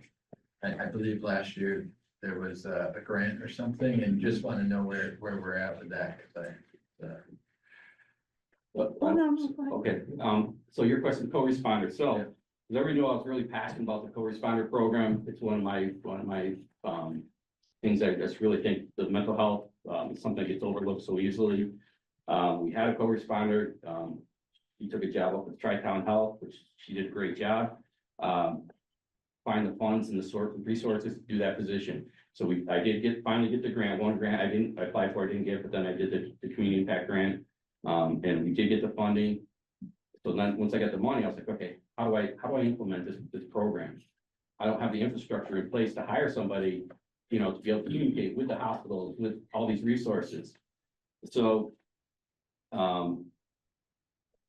we ended up conversations with, clinical support options who have co-responders programs out in the Springfield area. And so we met, the town manager, and myself met with their head people, and we came up with a plan. Many months have gone by, and we finally have some, I'm excited to announce, we have a co-responder in place who's scheduled to start February 27th, will be her first day of work for the town of Great Barrington. That's great. Yes, so we're really, really excited. Her name is Julie Rivers. I'm just excited to get that program finally, after a couple of years of doing it, to get that off the ground. That is a very important Yeah. program. Is that person bilingual? I'm sorry. Is your person bilingual? She is not. Do we have someone? We probably could have, if they offered a stipend. Well, I mean, we could use them. Too soon? I missed much over my head. So we don't have someone who can handle. So we have mechanisms in place that can assist with bilingual issues that arise. What's the mechanism? Well, we have bilingual officers, 2 now. We have interpreter service that we have access to 24 hours a day, 7 days a week. The court has them, if it's a court issue and they're having to go to court, the court can provide a interpreter service. So there's many. The Elizabeth Friedman Center has a bilingual counselor. So there, I think Rural Recovery has one also. Yes, so there's many options. And these are all the groups that we've partnered with over the last few years to help identify all these issues and give people the services that they need. So. Thank you, that's good. I've had some concern. And I just want to go, just to clarify, one thing about the salary. I thought for the past 2 or 3 years, we've been working really hard to sort of make our salaries comparable to similar towns. Is that the case, or are we lower than most towns? So.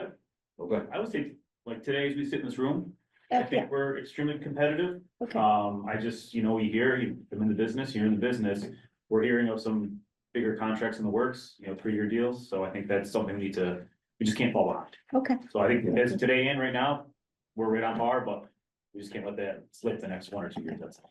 So one thing after we lost one of our officers, and I won't call it really like a formal exit interview, but what I learned was it was based on salary.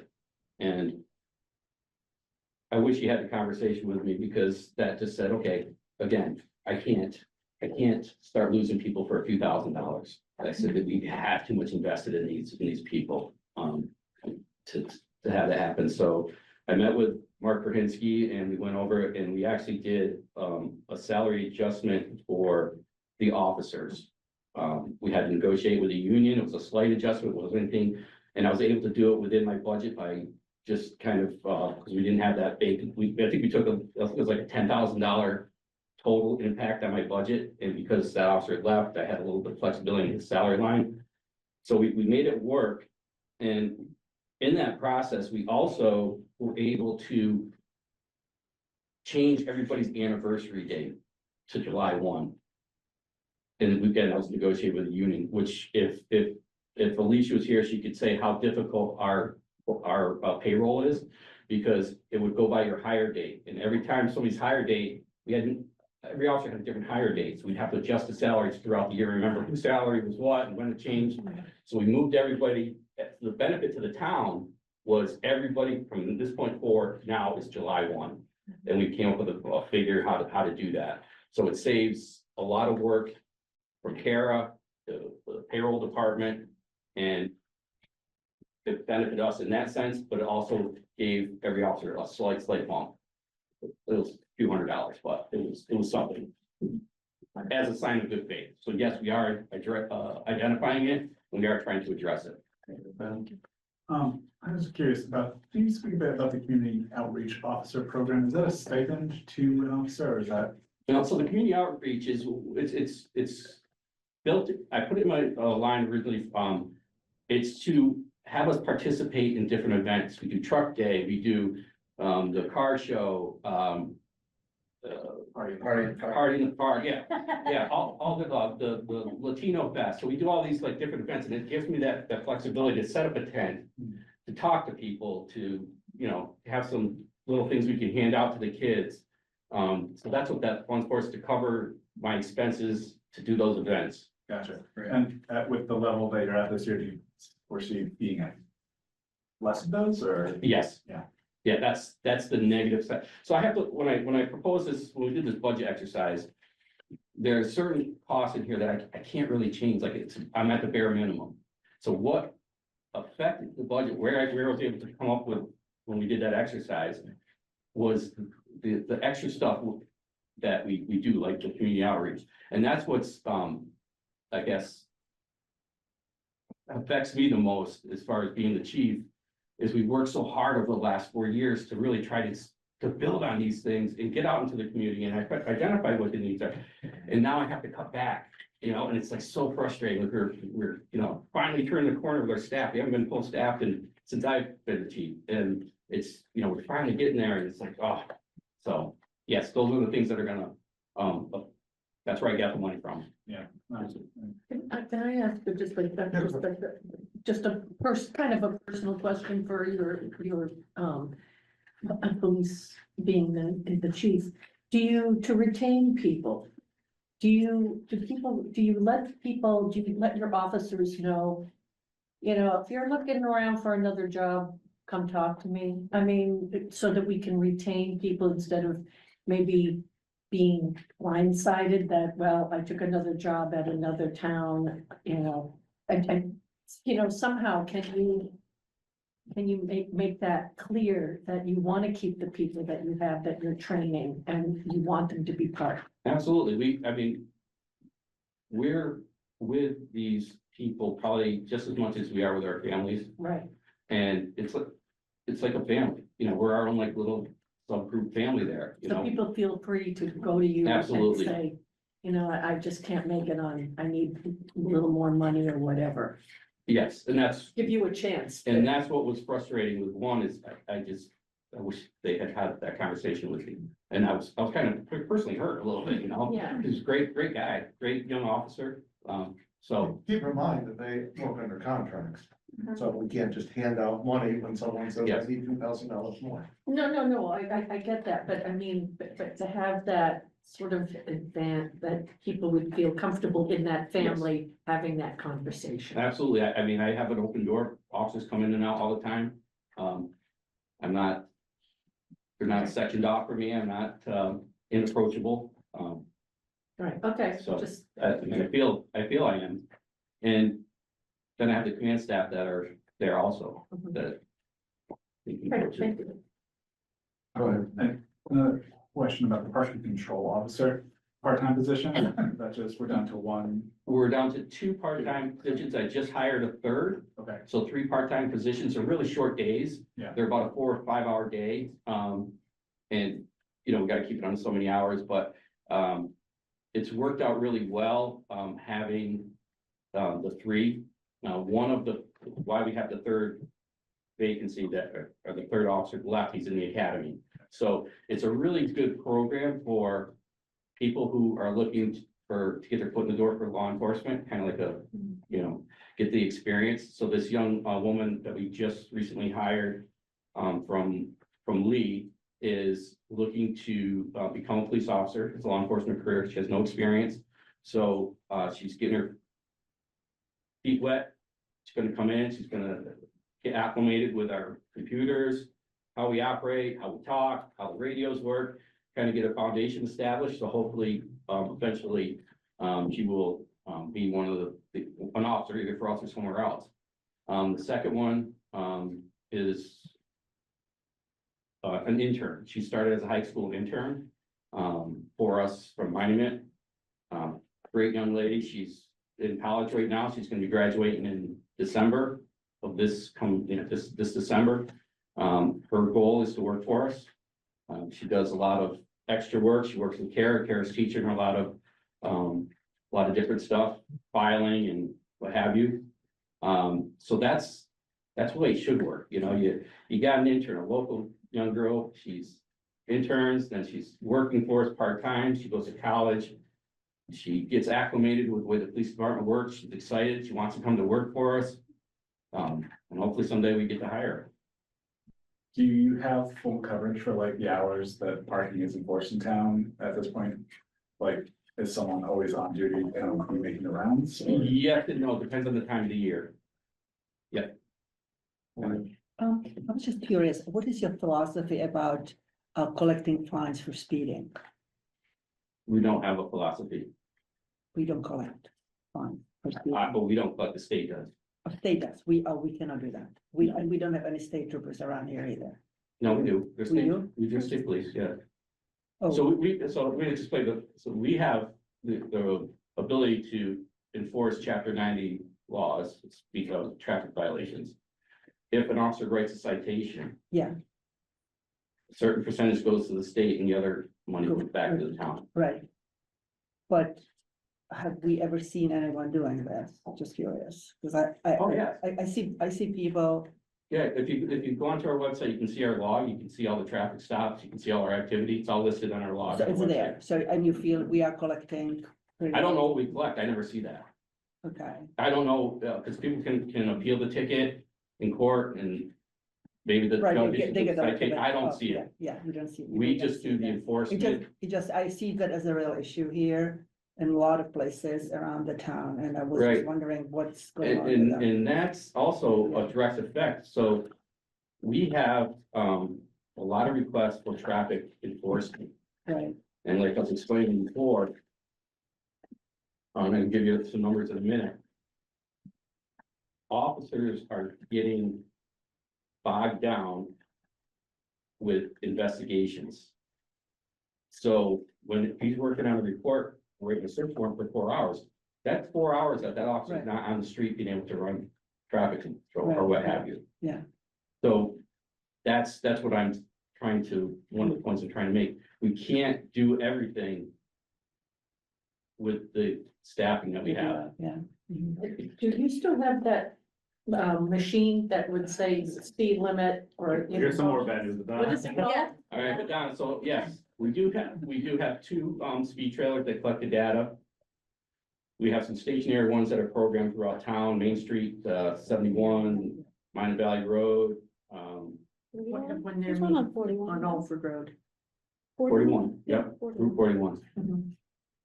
With that data management, and you see, we also have that on our website under traffic, speed signs or something it is, but we do upload it, location, what the data is. But you'll see a $3,000 reduction in, subscriptions, and that's to take away that data plan. So we won't be able to post that. That's where that cut came from, was we can still use the trailers, we just can't access the information that they collect. Okay. So like, when the chief kind of came to me and said, hey, we gotta take a look at this, I've got a really, really hard task, and that's gonna be a really hard task with me. So I said, no problem, I can take a look at this, and essentially I'm describing it as, this is what mission critical will look like for us. Right, right. You know, all the feel good stuff, all the good things, It's not that's possible. what has to go, Yeah, unfortunately, yeah, so yeah, that's, we- that's where that, Right. there's a we hit cannot there have with those, everything. Yeah, radar trailers, unfortunately. On that item that they speak about, that data plan and having the information, it's used by more than just them. We use that quite often to how we put signs up, where we do our road work, and based on the information they collect, so. But now we're not collecting. What's that? Now we're not. No, we are, Oh, I'm sorry. we are, it's But we won't be in. July 1, yeah, we won't. Right. I'm sorry, Right. now, yeah, no, understood, yeah. So let's move on, we've got a long night, but let's pause there, here, let's do emergency management, page 16. Very simple, let's do stories and. Oh, yes. Basically, there's no change in that, I believe. Yeah, totally level funded. Any questions on that? Some of the costs are, the contracted services are fixed. Sheriff's Department, the code red, priority dispatch, software maintenance, zero, we see in the drone, that would be the last thing for the drone. That's all. Yes. That's this year, this coming year. Okay. Last one. Any questions on emergency management? Let's move on. Should we do animal control? 'Cause that's coming under my. Yeah, Yeah. yeah. So animal control page 18. So speaking quickly on the animal control, through the accreditation process, which we are up for reaccreditation this year.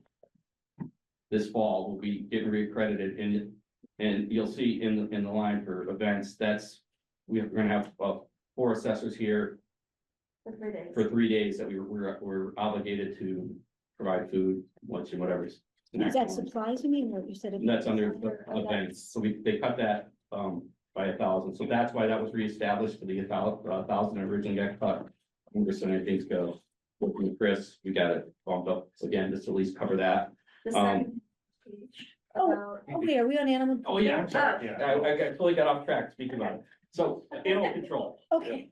so Chef Evans did Because animal my control. fault's For events, just throwing it Yeah, out. animal control was done by Chef Evans for many years. The accreditation process, until I got sidetracked, Yeah. is up for this fall. What we learned through the accreditation process is that we had some areas that we were falling short in as far as animal control goes. Chef is retired, so moving forward, I decided, let's do this right.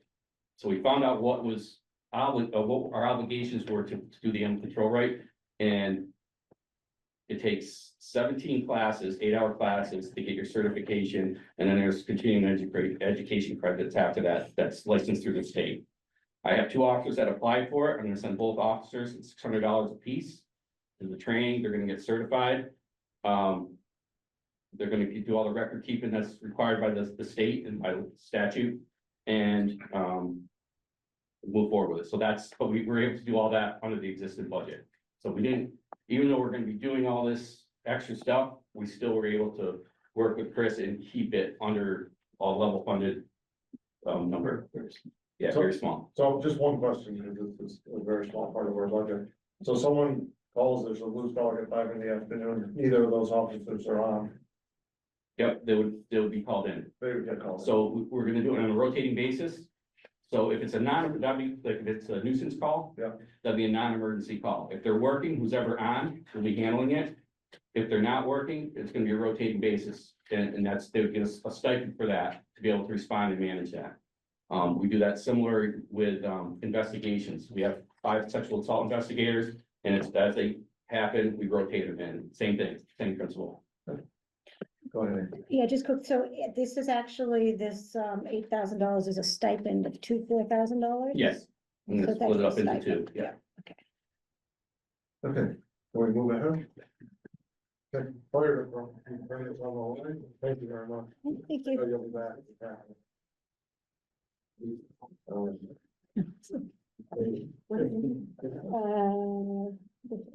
Page 15, fire department.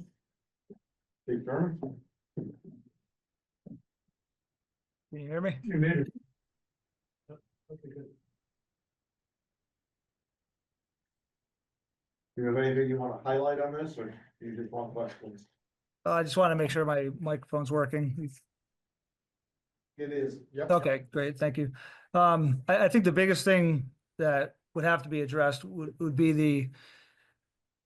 the level funding for the budget that's already as low as it is. I think everything that Chief Storty said regarding the police department and all the good work he's done to bring up programs for the police department are kind of the process that we're in for the fire department. And to have to put a hold on that, particularly in the situations that we're in currently, was really tough. If I could just a couple of examples, right now we have 18 on-call members or volunteers. 10 years ago, there was 43. The average number of responders 10 years ago was, the lowest was 5, the most was 12. Last year, we were responding with 2 to 3 people. 10 years ago in 2014, there was a total of 549 calls. Last year, we had 1,320. So everything that we're doing is increasing significantly between EMS calls, fire calls, on top of the workload that we have. Currently, we have 4 full-time members or firefighters that work separate 24-hour shifts. I work Monday through Friday, generally anywhere from 8 to 12 hours, and I have a part-time administrative assistant. So the things that we're doing throughout the day are constantly being increased, our workload, along with the calls, which are always interrupting. Our average time on scene annually is right around 18 minutes, which isn't a lot of time, but throughout the day, it does take away from the things that we need to do during the day. So that's just where I wanted to kind of touch on some of the programs like fire prevention, like school outreach, fire safety education. Those are some of the things that are taken away from us because of our staffing and, budget constraints. And I understand this year is not an easy year. Next year could be even worse. We had an opportunity that we missed out on last year for the SAFER grant, which would fund full-time staffing. I don't know that that's going to be an option with the situation we're in this year financially, townwide. I think that's up for discussion, I think with Select Board, Finance Committee. Todd, maybe you should review that SAFER grant. Yeah, it's fine. I'm sorry, what was that? Maybe you should review that SAFER grant for staffing, just so the boards understand the implications of what that could be. If we were successful with the SAFER grant, it's through FEMA, and what they do is they fund the positions that we would apply for. And the idea was to apply for 4, so I could increase our staff, full-time staffing by 4, which would put 1 additional person on each shift. So we would have 4 groups of 2 people, and the grant pays for 100% for 3 years. And on the 4th year, the town would have to pick up the full dollar amount for salaries, benefits. And I think what it was based on last year, for the starting pay was 63,000. The town would have to put approximately $160,000 aside for 3 years to fully fund that on the 4th year.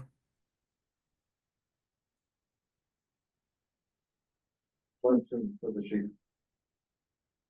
And, Yes. yeah, so I'm sorry, so you said we would need 160,000 for 4 positions per year?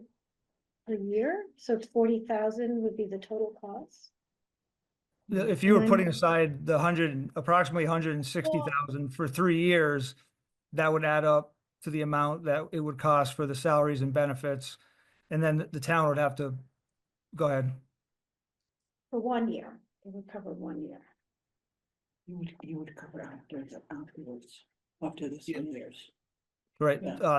the grant would cover 100% of the salaries and benefits for 3 years.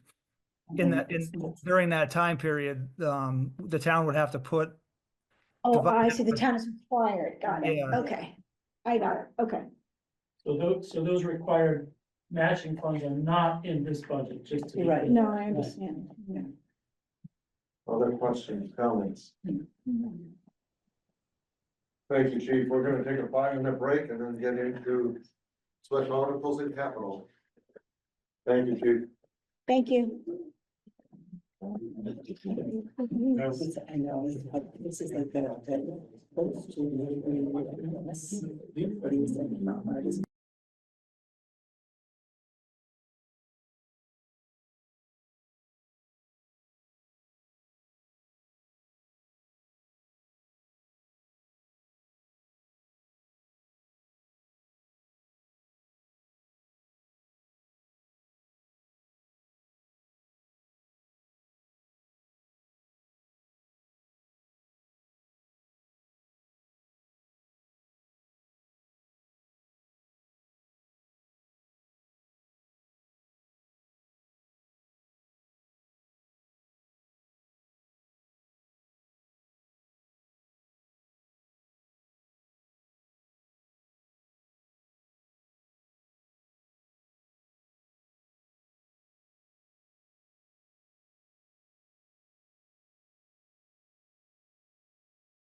Everything is not as easy, you know, you really have to get it all there. You really have to manage it, and we just don't do that, you know, I know what to. Okay. Next, we are on the special articles, we just have 9, and we have 8 special articles, and, we'll go through each one of these. And see how long it takes. First, you or Ellie, you want to start with number 1? Sure, maybe we can go through the town ones first, which are items 1, 4, 5, 6, 7, and 8.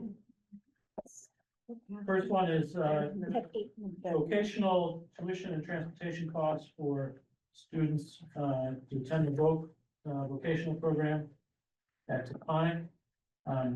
We've requested a level fund of that of $80,000, and we'll confirm the number of students with the superintendent as we go forward. So that 80,000 is the same amount that we did last year. And how many, so Chris, you don't know the number for next year, or you don't know the number currently, for the current year? Currently, I believe Great Barrington has 2, we're So assuming, we're using the we're 2. assuming 2. Okay. Yeah, so this pays for the This is- tuition, it pays for the cost of getting the students there, and we share that cost with Stockbridge, which has Oh, but is this 80,000 for 3 2 students? students. Oh, it's for 2. Great Barrington's share of Oh, This is the where we- tuition for those students, as well as the transportation costs to For get those students. and that's our share, so there is actually Stockbridge and West Stockbridge. all- Stockbridge pays its own tuition for Mhm. whatever number of students they have. Oh, they do, okay, They reimburse us for half of the transportation costs. I see. You know, if they didn't have students, they wouldn't reimburse us for the transportation. Can you break that down? It's $40,000 a student. No, it's not. This Like includes, 2 students. this includes the tuition cost as well as transportation. Right, I understand that, but. I don't know the tuition cost offhand.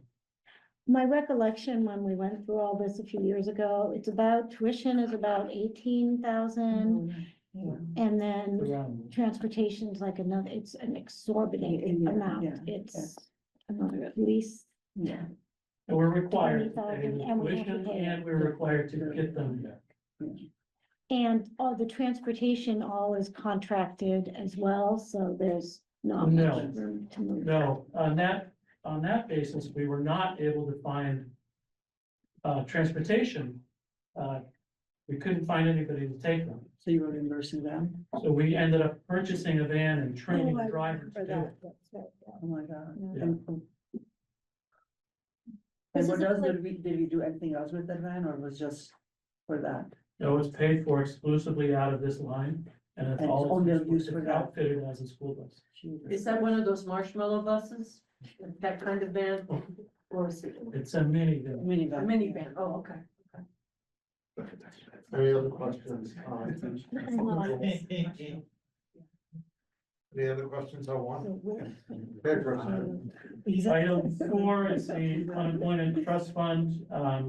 This is something that we've dipped into over the years, but for some reason, I'm not sure why, we hadn't replenished it in the last year or 2. So we do think that's important to add back into. Yeah, I can put that down to relatively nothing. So, Again, that's just to ensure we have the ability to pay for unemployment costs. The Affordable Housing Trust Fund, Article 5, that 71,747.14, that represents the community impact fees for short-term rentals that the town has collected over the last year and a half or so. A year or 2 ago, the town meeting said, yes, let's collect those fees, and yes, let's dedicate those to the Housing Trust Fund. We need an actual appropriation vote every year in order to do that. This represents the amount of money in that fund through December 31st. So do we expect the same amount to be collected next year? No, this represents a good year and a half of collections. Okay. So it'll be less next year. It's It's just, Whatever's it's collected. timing or whatever. Whatever's Okay, collected. We're gonna go the there. voters have said, let's put it into the All right. trust fund. So this is not money coming off the Right, tax right, levy. yeah. And just to be clear, the way that's collected is on, through the state and like Airbnb and all that, like the 3% fee, is that? Correct, it's the community impact fee on short-term rental. The 3%, Collected from the outside through the state sent to us. Collected by the state, Yeah. distributed. Yep, great. Anyone else? No, go ahead. Number 6 is cemetery buildings and grounds, and this is one of the one-time special requests that we've talked about this year over the last few meetings. These are funds that, if voted, would offset the costs of the buildings and grounds crews of actually mowing the lawns, doing the work, caring for the cemeteries. So this is a one-time ask of appropriation from that cemetery fund to fund the buildings and grounds laborers. Similarly, item 7 is the one-time ask from the conservation fund, from the wetlands, from the accumulated wetland water fees to pay for a portion of the conservation agent's costs. Those are one-time things.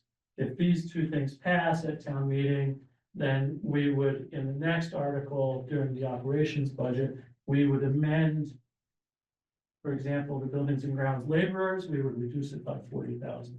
We would reduce the conservation by 20,000 because those are funds that the town meeting would appropriate in, and we wouldn't then have to raise it on taxes. and Chris, can I ask you about the Berkshire South? So last, No, We're We'll we're get coming oh, down to sorry, do that sorry, later. okay. I'm just doing the ones that the town is proposing. Oh, I So I see. skipped through 2 and Okay, 3. okay. The last one from the town is legal fees associated with rights of ways and easements. These are several projects the town has ongoing. It could be a trail easement or a sewer easement. The town needs funds to draw up deeds and record those deeds, record those easements. So you'll hear at town meeting, articles to, for the town to accept an easement, a permanent easement from so-and-so and associated fees. These are those associated fees. And we typically Use all estimate, of it. you know, Mhm. a very small per square foot cost for an easement. A lot of times the easements are donated. This will include trails, I think sewer or drainage easements, easements for the Division Street Bridge replacement, which we're required to take those easements. State builds the bridge, we take the easements. So that's what this small amount of 17,000 is. Yes. Can I just ask, why is this in free cash and not just in the legal budget line in the operating budget? It's extra fees we wanted you to see. They're not one-time fees. We didn't want to, you know, add that to the. Because you don't think it's gonna happen again, or what? Pardon me? Because you don't think you will be looking for it again, because if it, We maybe a different number, maybe, you know, just because I think it varies. should be varies built so in much our every year. operating budget, I agree with. Yeah, I just don't It's not It's a- necessarily legal. Sometimes it's engineering to draw the easement, so. But it should be more, the point is, it should be part of the operating, Yeah, I budget, just wanna- whichever way you put it. I mean, I appreciate the aim is a for recurring- transparency, but why is it It's a not just a recurring, budget increase on the? exam. We could put it in the operating budget and charge it against taxes if you decide that's what. we Well, should isn't do. that the same thing as coming out of free cash ultimately? I mean, to me, it just seems really unnecessary to have a vote on that as a special article. It should be part of the operating budget. I mean, that's an operating expense. I just don't understand how it's different than other legal fees. in that The regard. vote on each of these fees will be associated with the individual article at town meeting. So let's say we Oh, have 3 it's easement connected to an- articles, I the see. town has to approve each one, by 2/3 vote. And in that motion will be and to appropriate funds or to use funds from free cash.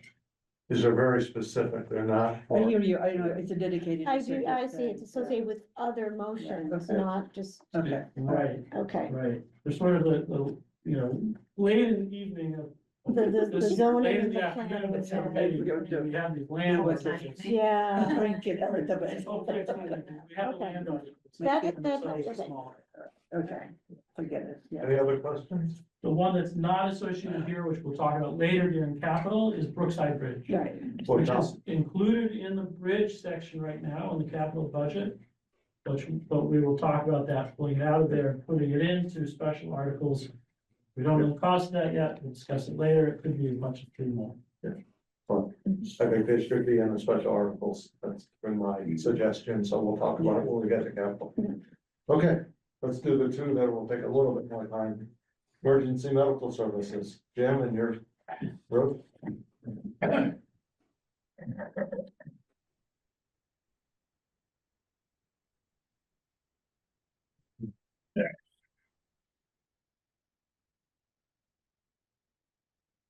Feel like I could take half of what the fire chief and police chief said, and it's apropos for what we need to say.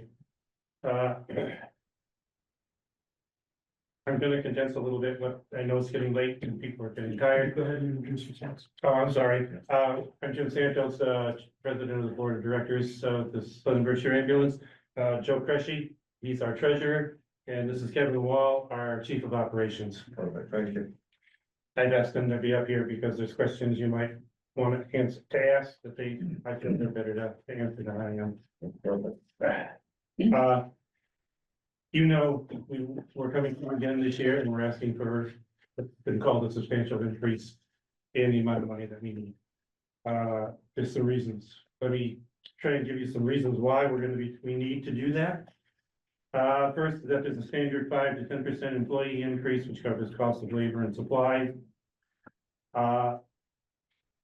Over the past couple of years, 2 or 3 years, we have tried to be positive and when we're putting our next budget together, as far as the number of calls and what our income is gonna be. And we have never met that goal. And it hurts us because we have to come to you folks and say that we didn't meet it. Plus, it also makes it that much harder for us when we're trying to put together next year's budget. So when we put together this year's budget and we're working on it, we were quite a bit more conservative in what we anticipate our revenue being. So a couple of numbers that you need to know is that the number of transports for the 2024 calendar year were down by 362 calls from the 2023. I'm sorry, can you repeat that number? 362. Okay. That works out to be a revenue of about $217,000. The loss of the revenue, let's see, is there another one? The other number that I'll throw out to you is that our 2024 labor costs were 122,000 more than 2023, which is 10% higher. And most of it, probably all of it, is due to overtime. I mean, that's a common thread in all EMS and type things. Our staffing, we talk about staffing every single year. 2024 was a little better as far as EMTs go. But paramedics, we are, as I said, we all sit here tonight, we are critically staffed for paramedics. We have lost 2 in the last 3 or 4 months. And that leaves us with 4 paramedics. With 4 paramedics who are covering those other shifts, and that is all overtime. So when the overtime, did I say the number? Yeah, 122,000 in overtime, and that's just carrying over into this coming year. We do anticipate some improvement in that, but that's not gonna take place until at least 2 or 3 months down the road. We have 3 paramedics that are in training right now, but once they get out of school, they still have to go through an orientation program and everything. So that's gonna be a few months before we can bring them on, and they'll be able to ride on their own. Let's see. There's a couple of positive items that are floating around out there right now. You may have heard about some of these. The first is that last spring, Smitty Pignatelli organized a group of Well, actually, it was to cover all of the 18 towns that he was the representative for at that time, that now Lee Davis has taken over. And he set up this regionalization task force. We started meeting in May, we met once, and it was anybody that, all 18 towns were invited. It started out that probably maybe 12 towns were, people showed up. And now that's about where it is right now. And what was decided with that is that, yes, there's a crisis in EMS in South County, in Berkshire County. But there's also a crisis in EMS in the state of Massachusetts and the country. So you'll hear the word crisis thrown out a lot when we talk about EMS because it is a true crisis. We have come before you folks now, this is my 4th year coming before these boards. And every year, that's a point that we have tried to stress to everybody, given that EMS was in a crisis, it continues to be in a crisis, and there's no light at the end of the tunnel as we sit here tonight. And that's what this task force was called and put together for, to try and come up with some solutions that can help solve this problem. It's been a slow process. It's not progressed as fast as some of us would have liked to see. But we did a grant was applied for. There were like 12 or 14 towns out of the 18 that decided that they wanted to be part of this task force. And 2 ambulance services, ours in Action Ambulance in Pittsfield. When you apply for these grants, 1 town out of all of those has to apply it, be the actual town to apply for it. And Mark was gracious enough to accept that Great Barrington applied for it. He did. The grant was finally approved and given to this task force in December for the amount of $180,000. Just last week, we had our next meeting. There was a couple of months there where we didn't meet. And just last month, we are also, I should say, there's a group, the Collins Institute, which is associated with the University of Massachusetts, which was hired to conduct this study. So the group, the way the task force will work is that each town and ambulance service that has agreed or wants to be part of it has appointed a task force member. So each town has 1 person. I believe you're the town of Great Barrington is Chief Turner, if I'm correct. Kevin is the one for our ambulance service. These folks, they had an organizational meeting last week. All their officers were appointed. Kevin is the co-chair of this group. They will start meeting with subcommittees almost immediately and then meet once a month. It is the duty of this person that is your town rep to come back to you folks and keep you abreast of all what's going on and everything. It's going to be a long process. It'll take a minimum of 18 months up to 24, and everybody feels that it's probably going to take the full 24 months. So I can't sit here tonight, we can't sit here tonight and tell you that there's going to be a solution coming soon. It's not going to be soon. It's going to be 2 years down the road. The other good thing is that our new state rep, Lee Davis, has already filed 5 EMS bills with the legislature. They cover a pretty good gamut of funding, of how to improve staffing, training for staffing so that we can get more paramedics and EMTs. Getting EMS recognized as an essential service. That may not sound like a lot. And one of the big things for that is that because EMS is not an essential service, we are restricted in applying for a lot of grants that fire departments can apply for, and we cannot do that.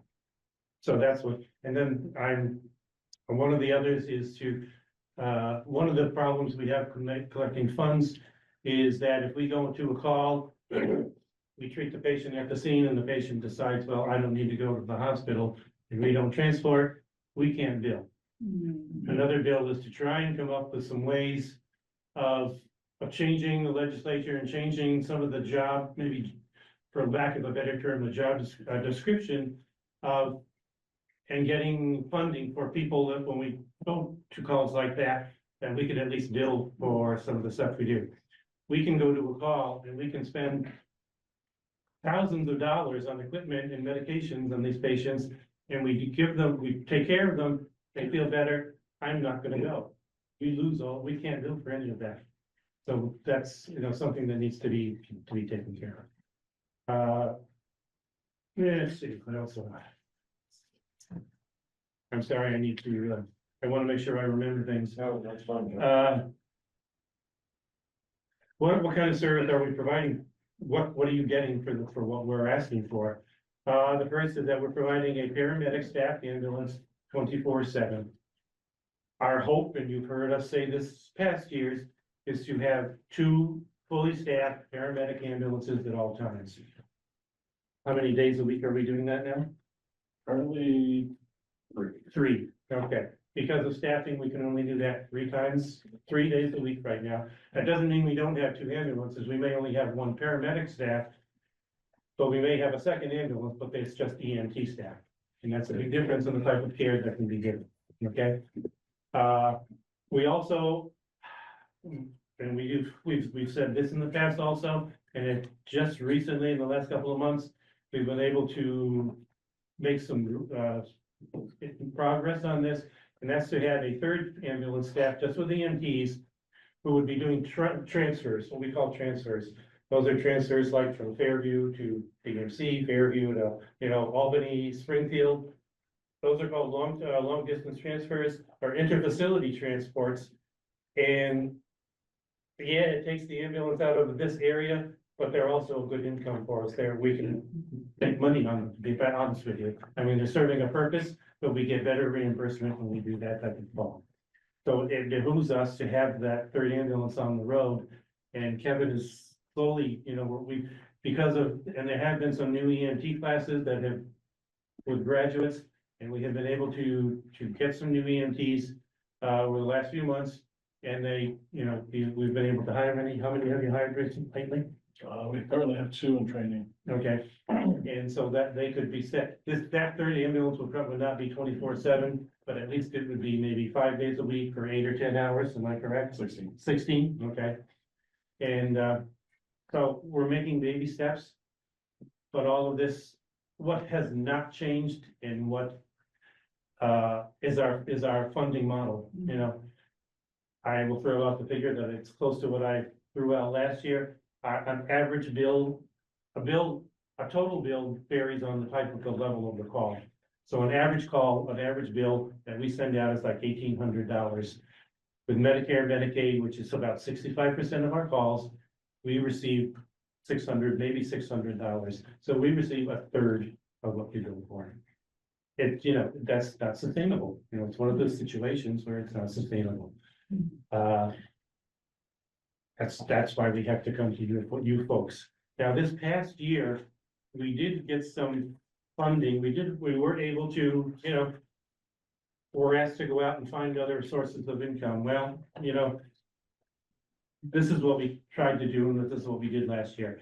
Our annual fund drive, which took place in November and runs through the end of the year, this past year, we took in $160,000. Now, that was very good for us. That was an increase from what, John? From About 120,000. So it was up by 40,000. So we were very happy with that. Another area where we got some funds this past year. One of the things that we have done in the last couple of years is that we have spent a lot of time talking to the state senator, Paul Mark, and Smitty at the time, to make them aware of the situation, the critical situation that we were in.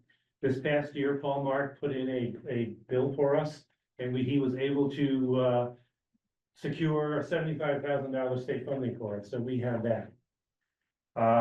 We also had a $75,000 donation from a private citizen for 3 pieces of equipment that the ambulance service needed, and we did not have the funds for it. They're called a Lucas device. They do CPR for us, so we do not have to do manual CPR. I have never used one, because I haven't ridden on an ambulance in many years, but those that do, say it's a game changer. It makes such a big difference. So that was a donation that was great. Last year, we also applied through FEMA for $150,000 grant for 3 new cardiac monitors. The ones that we have are about aging out. Just like the police department was saying about equipment having expiration dates, you know, a lot of our equipment does also. They go at a clip, we need 3, we have 3, right? We have 5.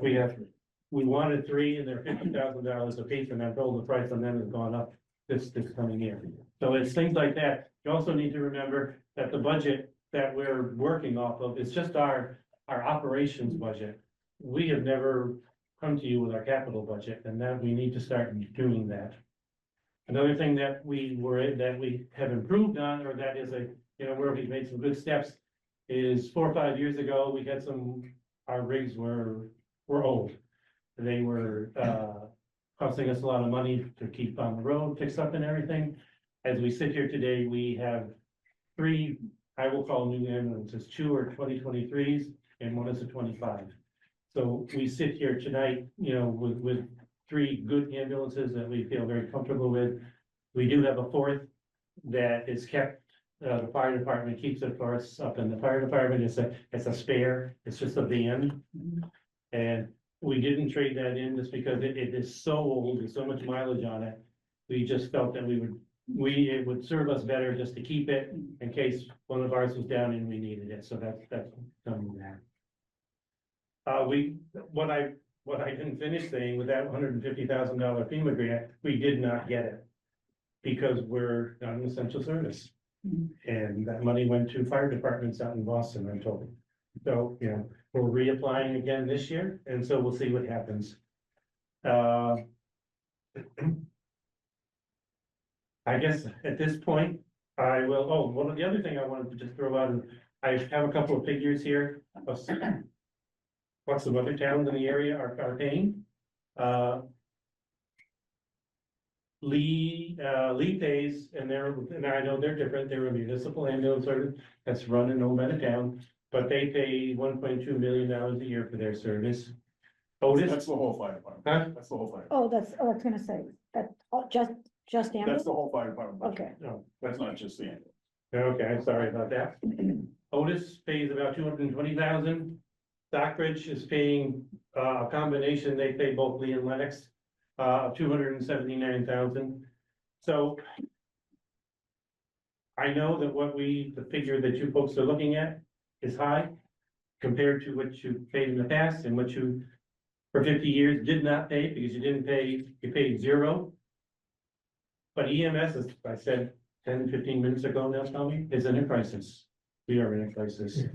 It would not take much right now for us to, I won't say close the doors, but it wouldn't take much for us to have to change the service that we provide and the amount of service that we provide. So with that being said, I'll start, Jim. I have a whole bunch of statements and questions, and then I'll move it around. One, as you know, I support Southern Berkshire Ambulance. It's not a question. But having said that, the increases that you're asking for aren't sustainable. We well know that. That's not a surprise. What I'm happy to see is in the 4 years you've come to us, there's a plan, there's a lot happening. When you came to us, and it wasn't necessarily you 3, but came to it 4 years ago, it was, hey, things are expensive and we don't get paid what we should get paid. Well, neither does the hospital, neither does the doctor or anyone else. So I'm glad to see that there is a plan and that I think it's a good plan, actually. I think the pieces you're fitting together, I think will help. It's not gonna cure everything. It's not gonna happen overnight either. I get that. I heard you say that number of transports were down, yes, and all this is tied together. And it's down because you don't have the staff. that's exactly So, it. Yeah. so 4 years ago, Bill came here and said, we make most of our money on inter-facility transport. That's where we do really well, but we can't do it. So it's like, okay, you're banging your head against the wall because that's where you make your money. You can't do it because you don't have. the We staff. will not, we have a blanket policy that if we only have 1 rig, that we do not do interfacility transport. And For understood, any reason, yeah. unless, there may be one exception, once every 2 months because of the condition of the patient. where, because, the doctors really feel that it's urgent, and we have one of our board members here is Dr. Ragone. She's an ER doc at Fairview, and she's also a paramedic for us that fills in per diem, and she may be able to answer a little bit more on that. Ellen, would you Yeah, try? absolutely. So, my name is Dr. El Ragone. I'm an EMS medical director for Fairview Hospital. So I work actually with the police department, the fire department, and, on, Southern Berkshire ambulance. As Jim was saying, we dedicate primarily our services for Southern Berkshire ambulance to the towns, including Great Barrington, that provide the funds to make up that shortfall. When there are those very, very critical patients, we do take advantage of that resource. But those patients that we send out to get life-saving care are town residents 90+% of the time. So in addition to being able to take them away from their home to Fairview, where I can hopefully help them a little, Southern Berkshire Ambulance also works to take those patients where they can get the definitive care that they need. Excellent. The next one I would say is labor costs. I was excited to hear that they were going up because I know you've tried to pay your paramedics more for retention, but it ends up most of it going to overtime because you don't have enough paramedics. Another catch 22. Yeah, It's that you just can't do anything about it. It's like, so that's a problem. The essential service will help with a lot of things. I hope that passes through the legislature. I have my doubts, but I'm hoping we can. And we can, it's unlimited, half and half. I hope it does. And the fundraising and the capital, that's terrific, because I think 4 years ago when you came here, it was you raised $40,000 and that was kind of iffy if you hit half the town. And I think that's tremendous. And I would ask Captain Carlotta, you're on the board, right? You're a Correct, yes. representative. Do you have anything you want to add? Just, between EMS, police and fire, we're all in this together, and, you're getting the outlook right now. That's where we're at as a community. One of the other things we did is, the Butternut Fire is a good example. We had, how many trucks We had 4 ambulances there for the first several days of the fire, and then we had ambulances there daily until they declared it contained. Those were all extra, they weren't staffed in-house, we brought people in for those, so that, again, more overtime. Yeah. With no. And with no reimbursement, exactly, this, we gotta do it. You provide a great service, there's no doubt about that, we just have to figure out how to make it. I know. Affordable. Yeah. If some of the bills that Representative Davis is now trying to do, if we can get something to increase the funding. If we could get full funding for what we build, we wouldn't be sitting here, I don't think. Or even just encouraging the profession, that's really our largest problem right now, is the labor force. And I know you're paramedics and they're professionals. People don't realize that these are healthcare professionals. Yeah. That's what they are. These. And they deserve a wage that equals that and to be treated like that for legislation. Volunteers were great and they served a good purpose and they still do in some cases, and I know fire departments still use volunteers a lot more than EMS does. It's rare now to find volunteers in EMS. Because of the training, the amount of training you have to do, the amount of recertification you have to do, what it costs to do that. And they just can't volunteer 1 or 2 nights a week, or days, because they're trying to support their families and, pay their mortgages. It's a profession now. Being an EMT and paramedic is a job, it's a profession. It's not something you do just because I want to do it. They want to do this because they enjoy it, they love doing it. They want it to be their life's income, and job. But why should they stay in a job where making maybe $30 an hour when they can go for 1 more year, get their RN and make $45 an hour? And that's where we lose quite a few of our people. The affordable housing fits into it as well, that we can't attract people from other areas where the housing costs are much lower. Other questions, go ahead. I have 2 simple questions. One of them is, how do you allocate the costs across the towns? What is the basis of it? Same formula we've been using then for the past 3 years that we've been coming for you, so it's the EQB. And so we've used the same percentage allocation of our subsidy that we need. to the town. So I Yeah, just- based on the So it's based on the numbers. EQB, we've taken the What total is- what is property what is values. EQB?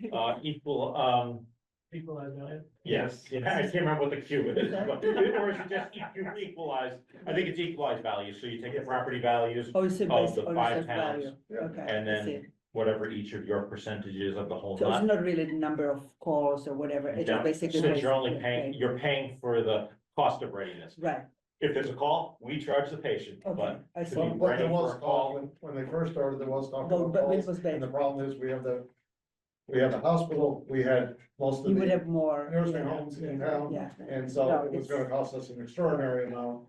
no, I think that's fair, and, my I other. can't, just, I'm sorry, I don't mean to interrupt you, but what Joe was saying, the cost of readiness is what you're paying. for. Right, I understand, yeah, Whether we could have 2 crews or 3 crews sitting up there, and go on no calls for 24 hours, or they you can be must out have to to do pay, 12 right, calls. yeah. You still gotta pay them the same amount, so that's the cost of readiness. No, I think that's fine. And my other question is the state funding you received, was it just a one-off grant or? It was is a it- one-off. There's nothing else that you're aware We of? are going to push as hard as we can to get it to be an annual event. Okay. Yeah, go ahead. Yeah, one of my questions was the same one about the allocation, but my other question is, so, I know, so the ask went up about 33% from Mhm. fiscal year 24 to 25, and now it's 33% again. Is that gonna be the pattern? I mean, I don't have a crystal ball, none of of us do. course, yeah. Yeah. Like I There's said, more we, attrition, and I think what's killing us is it's the attrition, employee attrition that we could not plan for at all. As the police spoke about it, fire speaks about it, people are leaving the profession. Why should I do it? Yeah. So I would fear that it is going to be the same increase year over year because the overtime is going to It's the continue to be overtime, there. got it, okay. I just wasn't If I sure. can hire more full-timers, pay them a lower rate, I'm going to be much healthier. Mhm. Eric, go ahead. but we don't wanna pay, we gotta be careful, when you say lower rate, there's. Oh, the lower rate is being Lower than standard overtime. annual, Yeah, right, right, but they won't gotcha. have to do Gotcha. double shifts and Okay. triple shifts, which is burning them out anyway. Because we're in competition with every other ambulance service in Berkshire County, Mhm. as to what, for a paramedic. Yeah. And I understand, this is a young person's game, this is 24-hour shifts. Yes. It's not something that you're gonna wanna do in your 60s. No. Yeah.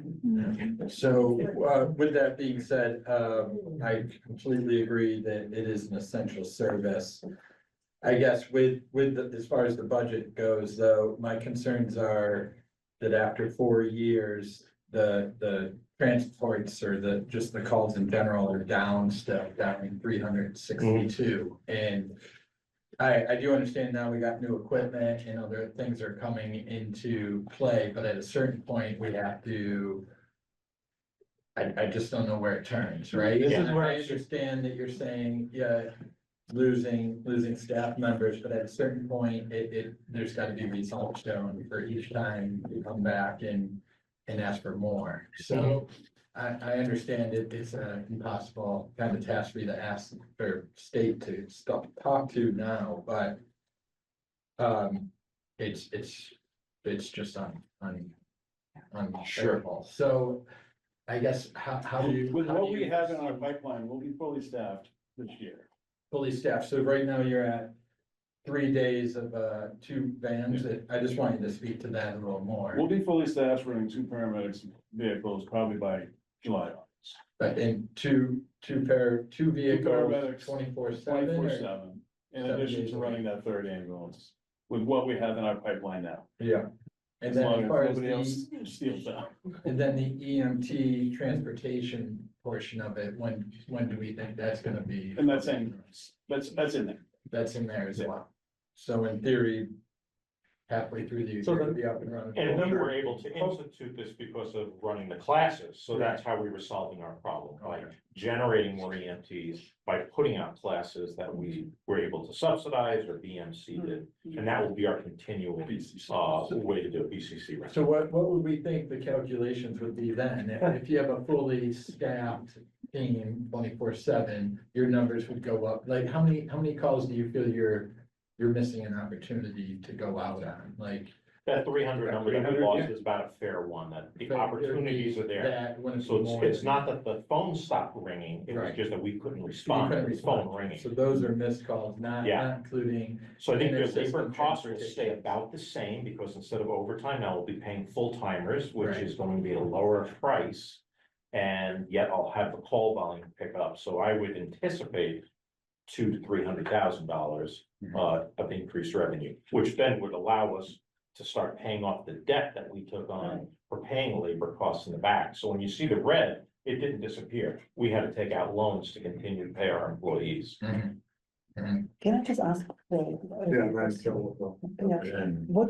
is your, so I'm kind of interested in, what is your break even? Because you are saying that you are covering 1/3 of your calls now, right? On your average call, correct? Did I get it right?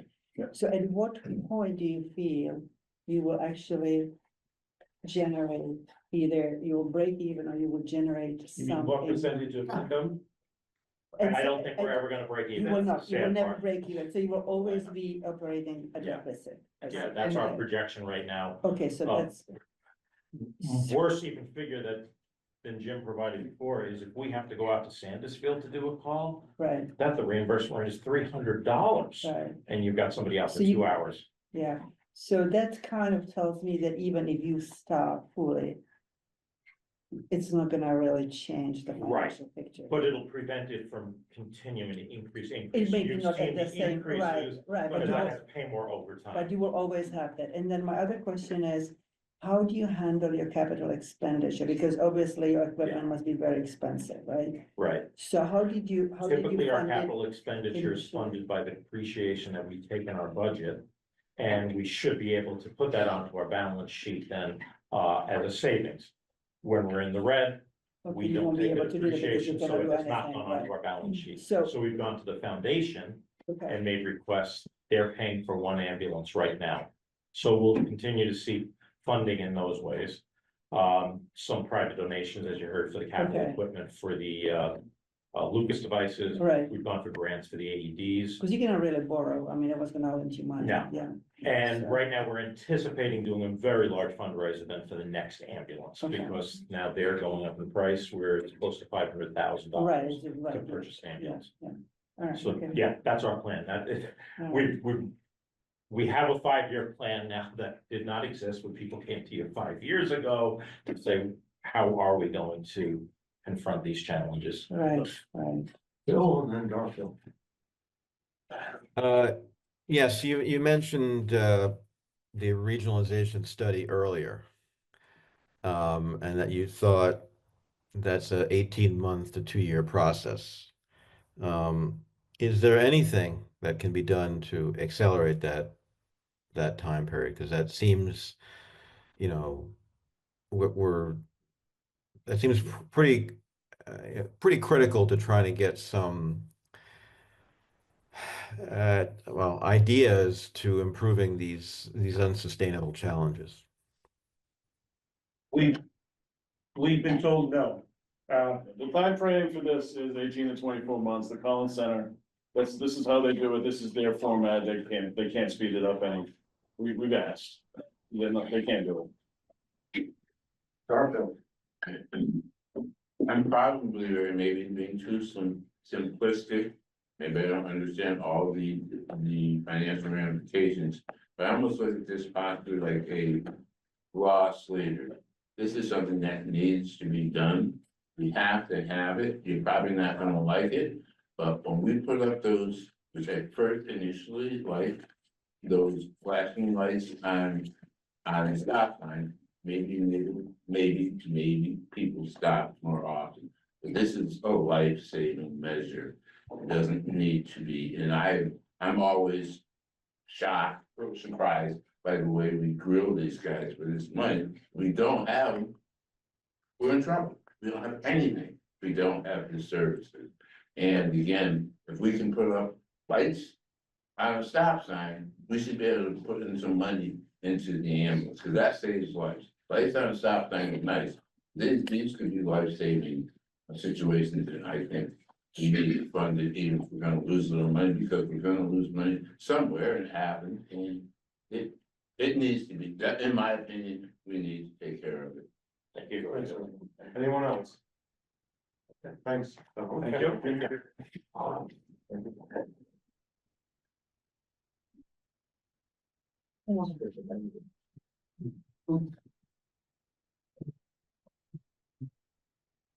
First yourself. You're welcome. Hi, everyone. Please for both of you. I'm Denise Lucy. I'm the Executive Director at Berkshire South Regional Community Center. I'm Erica Jaffe. I'm the Chair of the Board of Trustees at Berkshire South. So we sent to you earlier today, materials that we heard you did not receive. I have packets of information that have, these ones have some more substantial financial information. It's just a copy of the appendix that you received, so the Finance Committee have just, let me give you a copy of that included.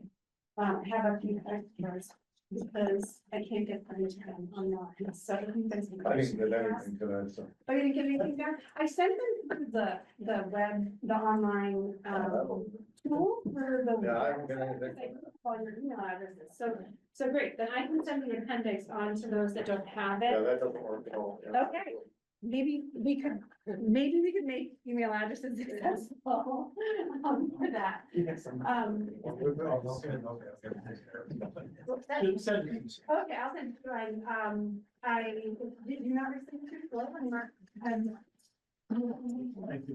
okay, so there are copies there, and then what I'll send as well is the appendix that goes along with that. This here is really the proposal in and of itself that we have placed on the table that we're requesting. Yeah, so what is the page you're gonna refer to? I'll send it to our remote. I'm not even gonna speak about the appendix, Oh. but I'll make it available to everyone. Okay. That just is about 27 pages worth of much more detail. Our financials are in there, some more broad information about the community center. This first piece here is really just the nuts and bolts of our proposal. So Berkshire South is requesting $100,000 out of free cash within the special articles this year to support our youth programs. There are many people who may or may not know what Berkshire South does. We have been here now for 22 and a half years, and we have a full scope of programs that serve all age ranges and abilities of people. Our core mission is to build community and common purpose, and we do that by providing a litany of programs from wellness to education and childcare to fitness to, the list goes on, community building programs.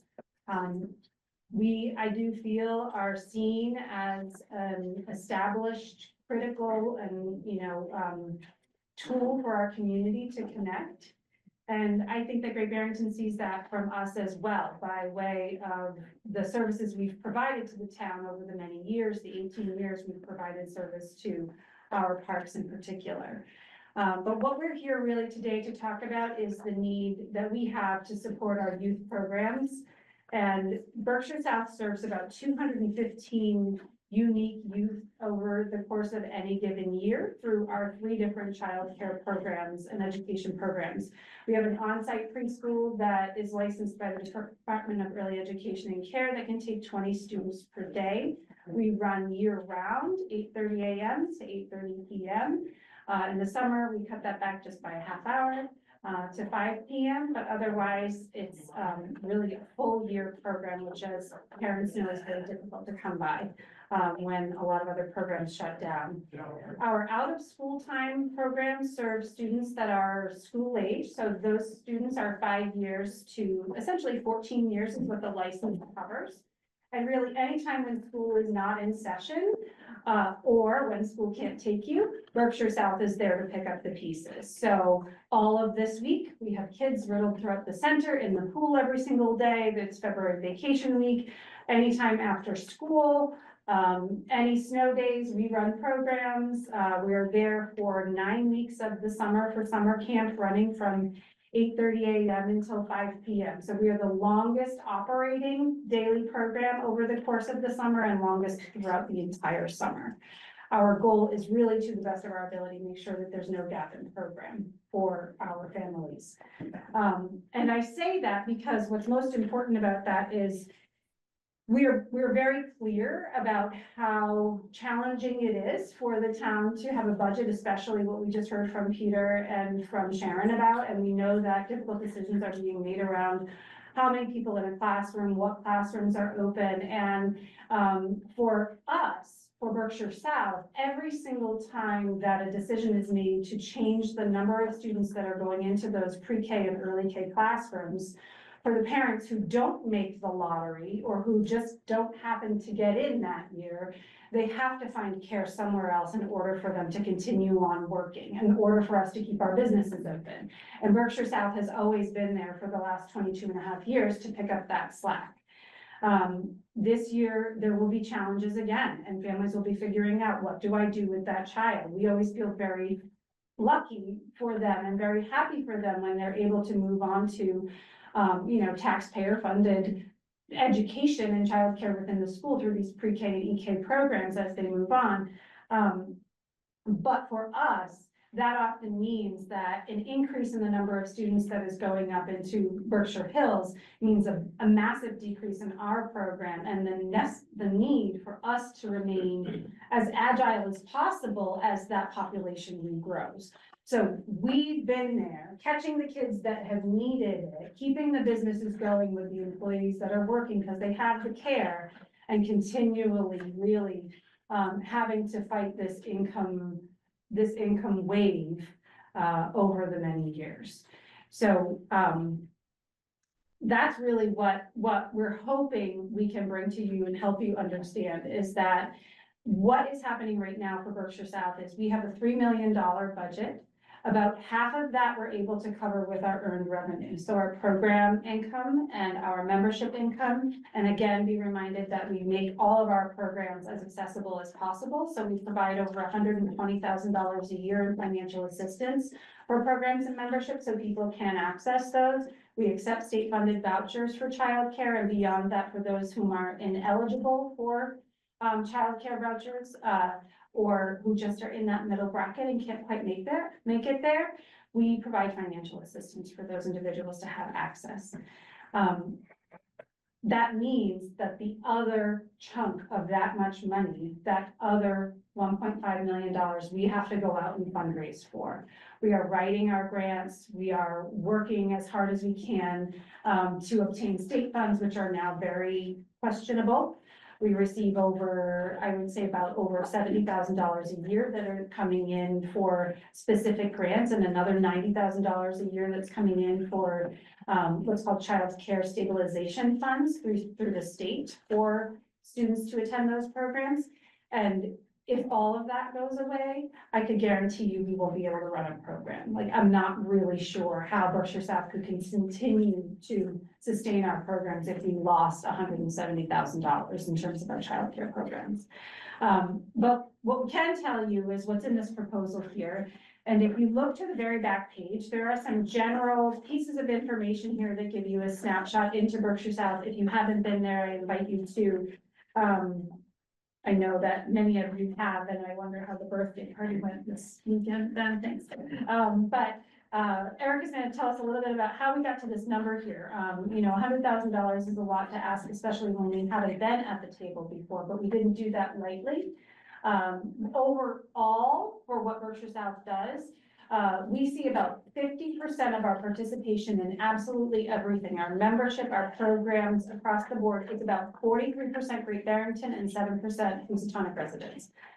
Beyond that, when you look at the other towns that we're serving, they drop off dramatically. They go to about 5% for the several different towns around us, with just really a handful in the 5s, and then we go down to 2 and 1. So that's really what that picture looks like, for a better understanding.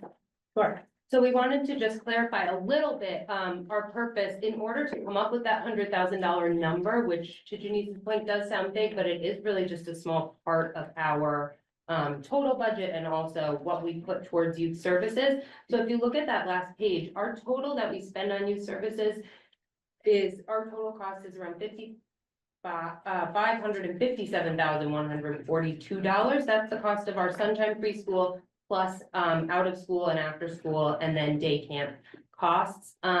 In order to arrive at our 100,000 number, we tried to isolate as best we could the total cost to service the Great Barrington residents only. As Denise said, they're about 50% of our total population of youth services. So we really looked at, what does Sunshine Preschool cost?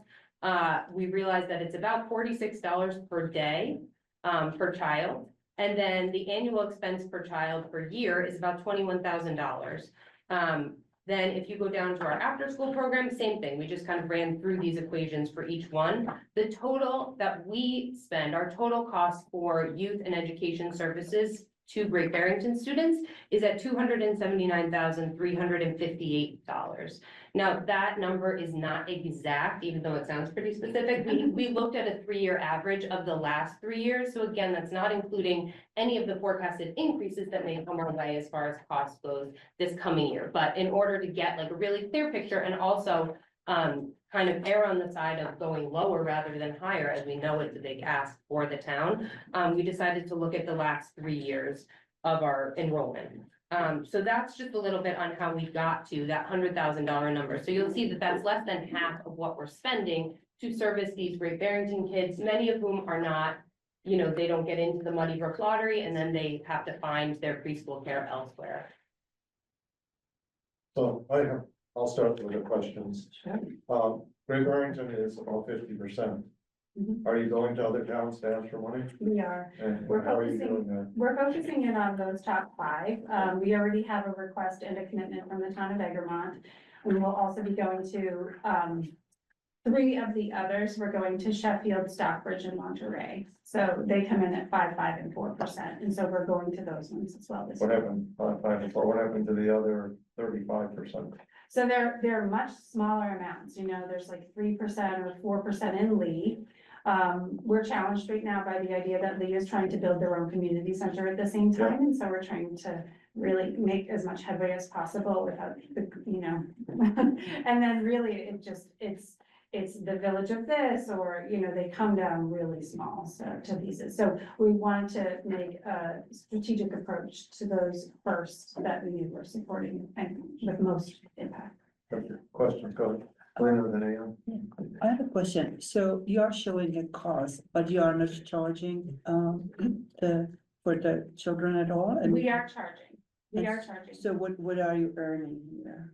So overall, if you take out the amount of grants and financial support that the program, No, I didn't mean that. I mean, like, what would you charge a family to have a child in one of your programs? so for the preschool, it's $60 a day based on what the state reimbursement rate is for vouchers. Mm-hmm.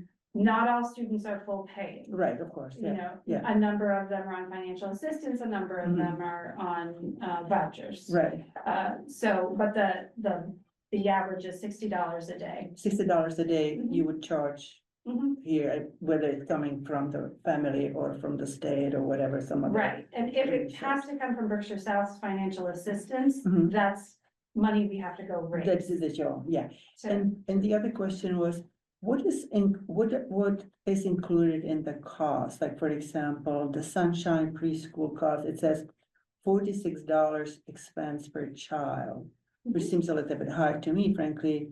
But what is your cost structure? So it's here? all about, really, like everyone else, Yeah. it's staff. Staff. There's a lot of staff associated with it, and then we provide, So we for- provide snacks for the children. Yeah, right, yeah, They go right. swimming. But it's once just a the week. basic stuff. So, but you would Yeah. have, so for example, for the 50 students, how many people would you have there? Just curious, for the preschool, would you have So- like, The preschool can 5. only take 20 children per day. So the 50% of students, but the preschool can only take 20 students per day. And in order to serve them, we have to have approximately 3 to 4 people in the For that, classroom, okay, so- depending upon the staff's skill level, right? the amount of behavioral health needs of the Right. children in the That's a kind of classroom. typical ratio, A yeah, lot of, yeah, the- okay. so the Yeah, ratio. yeah, okay. In school age care, it changes a little bit. So in the summer, when we run summer camp, We have a classroom devoted to 5 and 6-year-old students, Mhm. and they have a much higher ratio. They're basically a 1 to 5, Mhm. 1 teacher to 5 kids, because they Mhm. just have very high needs. Then when you move up to the older classrooms, we have 7, 8, 9, and then a higher classroom as well with preteens. They're more of a 1 to 10 ratio, but we're always covering extra staff in there because a lot of these youth we know have much higher needs and require a lot of attention. Okay, and in the day camp, do you also provide some field trips or other Yes, things? That's what yes. would be included. And we in that. do go out and seek grants to support those. The summer camp and the school age programs are all currently receiving funds from Massachusetts After School Partnership, Mhm. which used to be coming out of, it's essentially funds coming from DESI. And so those are funds that we're very unsure. We Where right they're now gonna get have about that. Yeah, okay. 50 some odd $1,000 a year that to help do those things. We're running swimming lessons for our students in our classes, Mhm. because every Tuesday and Friday our after-school students go swimming, and now we're able to provide those swim lessons with those grant funds. Mhm. But things like this are all that we would have to consider, capping numbers, the ability for us to provide those enhancements. And is there any other option for families with children for childcare in Great Barrington? In Great Barrington. So if you have a child who is a preschooler, so that's 2 years, 9 months to 5 years, there are other options. You can bring them to private home care centers, which there are a few of them. And then otherwise there's Hebra. Hebra has an early education program there. They also have infant and toddler program there, infant and toddler care at Hebra. We do not have that, though it is a part of our plan. We have a plan of where that would go in the building. We just would need the funds to be able to allow for that. But And are those more expensive than yours? no, we're on target. I But think you we're are on par. A on lot par, of the agencies, I think, because we work very much with the state funded vouchers, we stay in It's the alignment thing, with okay. that. There are some programs that are maybe more elite or want to sort of, what's the word? Cultivate a certain type of student coming or family coming to their program who might charge $75 a day, and they're definitely not a community center. Okay, thank you. Yeah, go ahead. So let me understand, there is a pre-K program at the school, but it only accommodates a few students and it's a lottery? Right, so they have an early kindergarten program and they have a pre-K program. One of the programs is integrated, and so it requires that there must be a certain number of students who are neurotypical and neurodiverse. And then there have to be a segment of boys and girls. And so by the time you whittle down how many accessible slots there really are in that classroom, if you have a young girl, you might have, if it's a classroom of 15, 16 people, then even your child is not neurodiverse girl, you have a very slim chance of getting your child in. And then the other is a lottery, right? Yeah, and I believe the classroom sizes are about 11. 11. Yeah, so it's really. There's 2 EK and 1 pre-K. And I think that's changing. There's right? two pre-K. No, it's not. 2 pre-K and 2 EK. Yeah. Yes, it's 2 of each. No, the EK is not included. Do you find that you have a wait list or is there more? Our summer fills, in the preschool, our summer fills completely. And it's just wall to wall. And that's because a lot of the other programs that are in the area, there is a program in Sheffield that runs at Berkshire School, and that shuts down in the summer. Same thing over at, Under Mountain Elementary School, that shuts down in the summer. It doesn't run the full summer. And so we get a huge influx at that point. We have openings right now because a number of our students just graduated up or became eligible into the school year, into Berkshire Hills in September. So we just experienced this, this rise and this fall over the course of the year as slots open up at Berkshire Hills. And then we're there to catch the kids, when a number of students as well will come to us after school from early K, which means they get off of the bus at 3:30, but they're not old enough to go into the big kids after school program. So they have to come back into Sunshine Preschool as long as we have room for them in the classroom. Okay, thanks. Any other questions or comments? Yeah, just 2 questions. One, I think, I don't want to speak for our new child care committee, but I think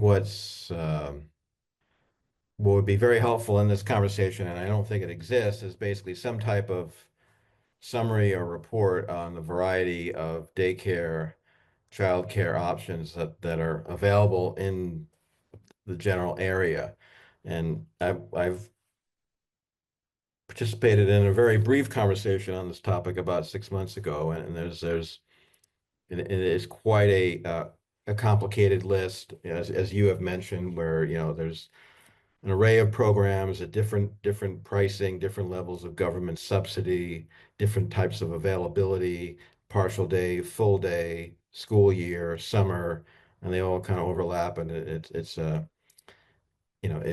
very involved, and it's a very critical service, and it's hard without that summary or report, for lack of a better term, it's hard for us as a committee to understand, in a detailed way, how your childcare services fit into the overall needs of the community.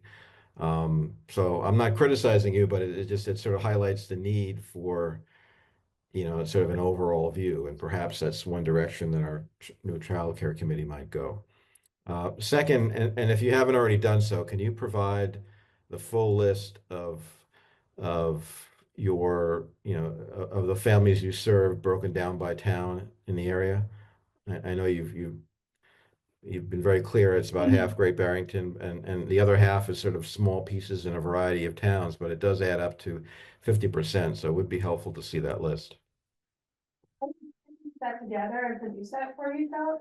I will say, I just joined that committee. I was appointed to that committee, so I'm excited about that. And I look forward to, bringing what my experience has been with Berkshire South for the last 20 years, to the table for that. And I agree, I think all of my team would agree that we would like to have some greater cohesion around what is out there, who has what openings. We talk a lot together, very collaborative in terms of the different agencies that are providing this work, and that's always been very beneficial for all of us, especially when there's something like a RSV outbreak and we call on each other to figure it out.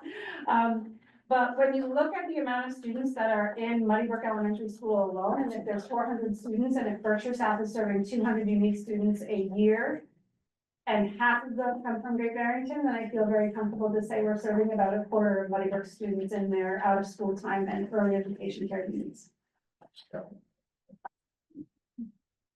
Yeah, I guess just two questions, for you.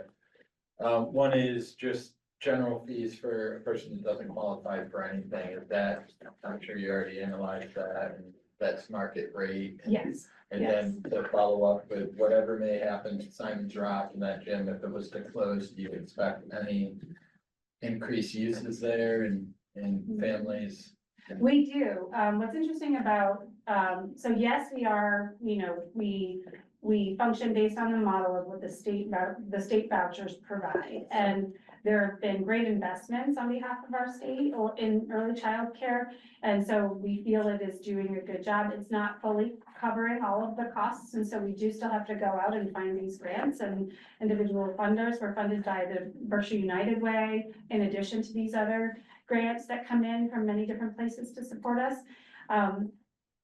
But yes, we do also expect that once Simon's Rock closes, and I've had conversations with Bill Meyer about what this might look like, how we might be able to create a better transition plan for swimmers in particular, because that's really one of the hottest areas over there in their pool.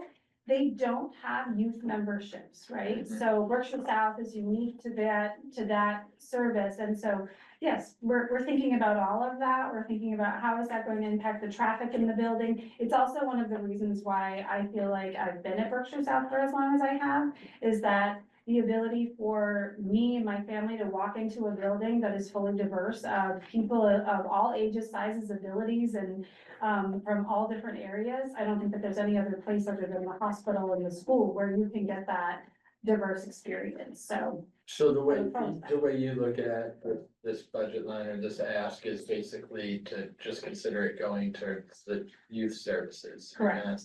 Not general operations of the place or anything like that. That's what. Right. you're saying. Correct. So with that, is this something, and maybe I missed it, but this Is this something where?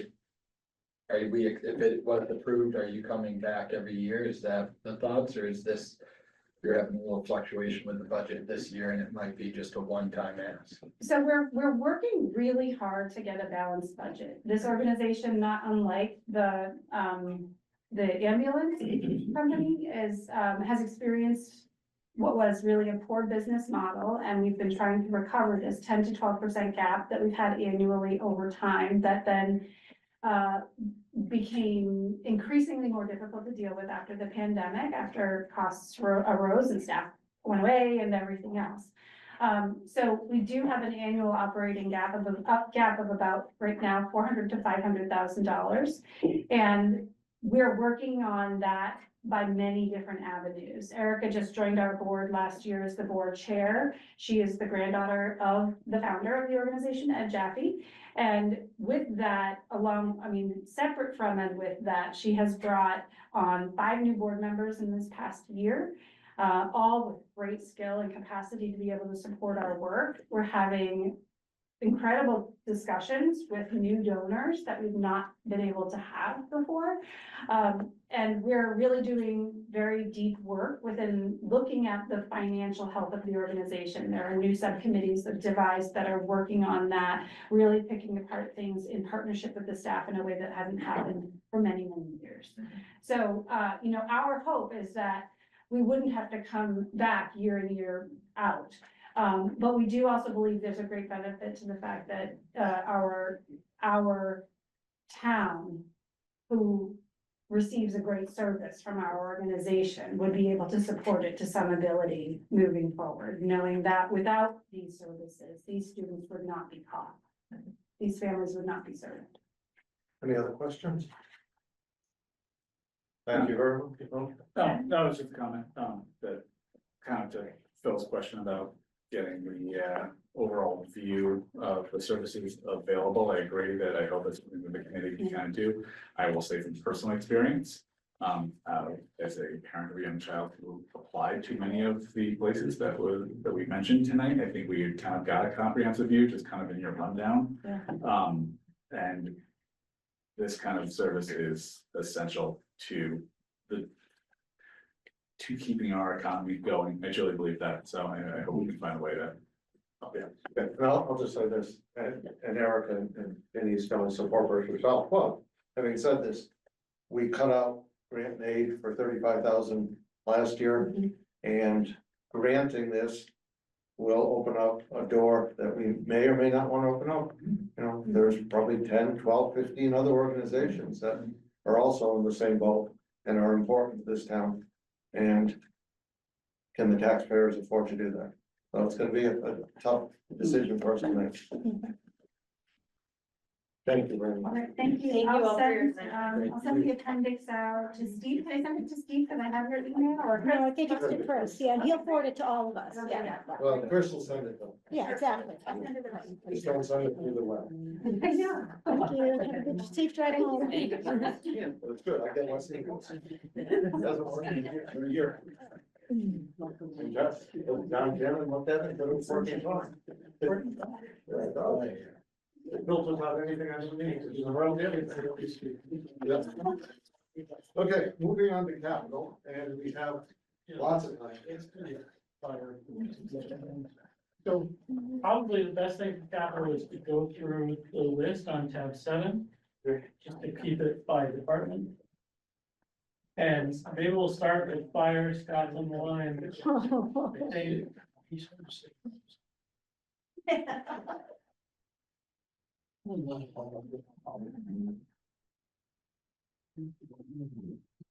God, are you still there? Just unmute yourself.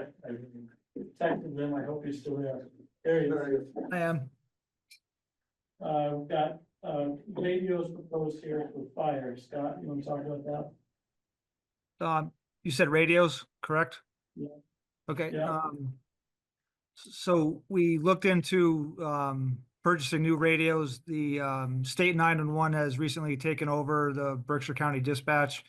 And part of that plan was switching our radio frequencies from, VHF up to 800 frequency, which is not something that our current radios are capable of doing.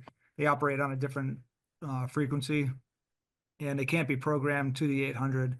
So we were looking to purchase and replace all the portable radios and the radios we have in our apparatus, so we could get ahead and prepared. The current radios that we have, the portable radios, are between 15 and 20 years old, and most of them are obsolete as far as making repairs and replacements for them.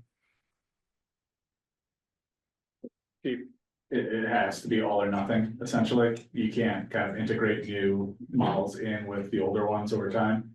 I think we could. The money originally was appropriated for replacing our air packs, and the air packs aren't currently up to the point where they need to be replaced. So the radios for us is a better option. And the quote that we recently got, and of course that'll change after July, it'll go up a little bit, was around $160,000 for everything. So essentially money would go back into, we wouldn't be using all the money. Can I ask you, why do you need to change the frequency for your radios? The state 911 is going to be switching over the frequencies that we currently operate on. So we're not going to really have a choice. So yeah, so it's going to be necessary for us to switch over. And just as an example of the difference, we use the 800 frequency radios on the butternut fire, and with the exception of the first day, there was technical difficulties, but the entire time we were using those 800 frequency radios, we had no radio communication issues. From where we were at the fairground and everyone who was in the woods, there wasn't a single day where we had any radio issues. Where now, like Monument Mountain, for example, we can't communicate from the parking lot to the top of the mountain. Other questions? Thank you, Chief. Please. Yeah. You can take it out on Scott later. Yeah. Please. Yeah. Thank you, Chief.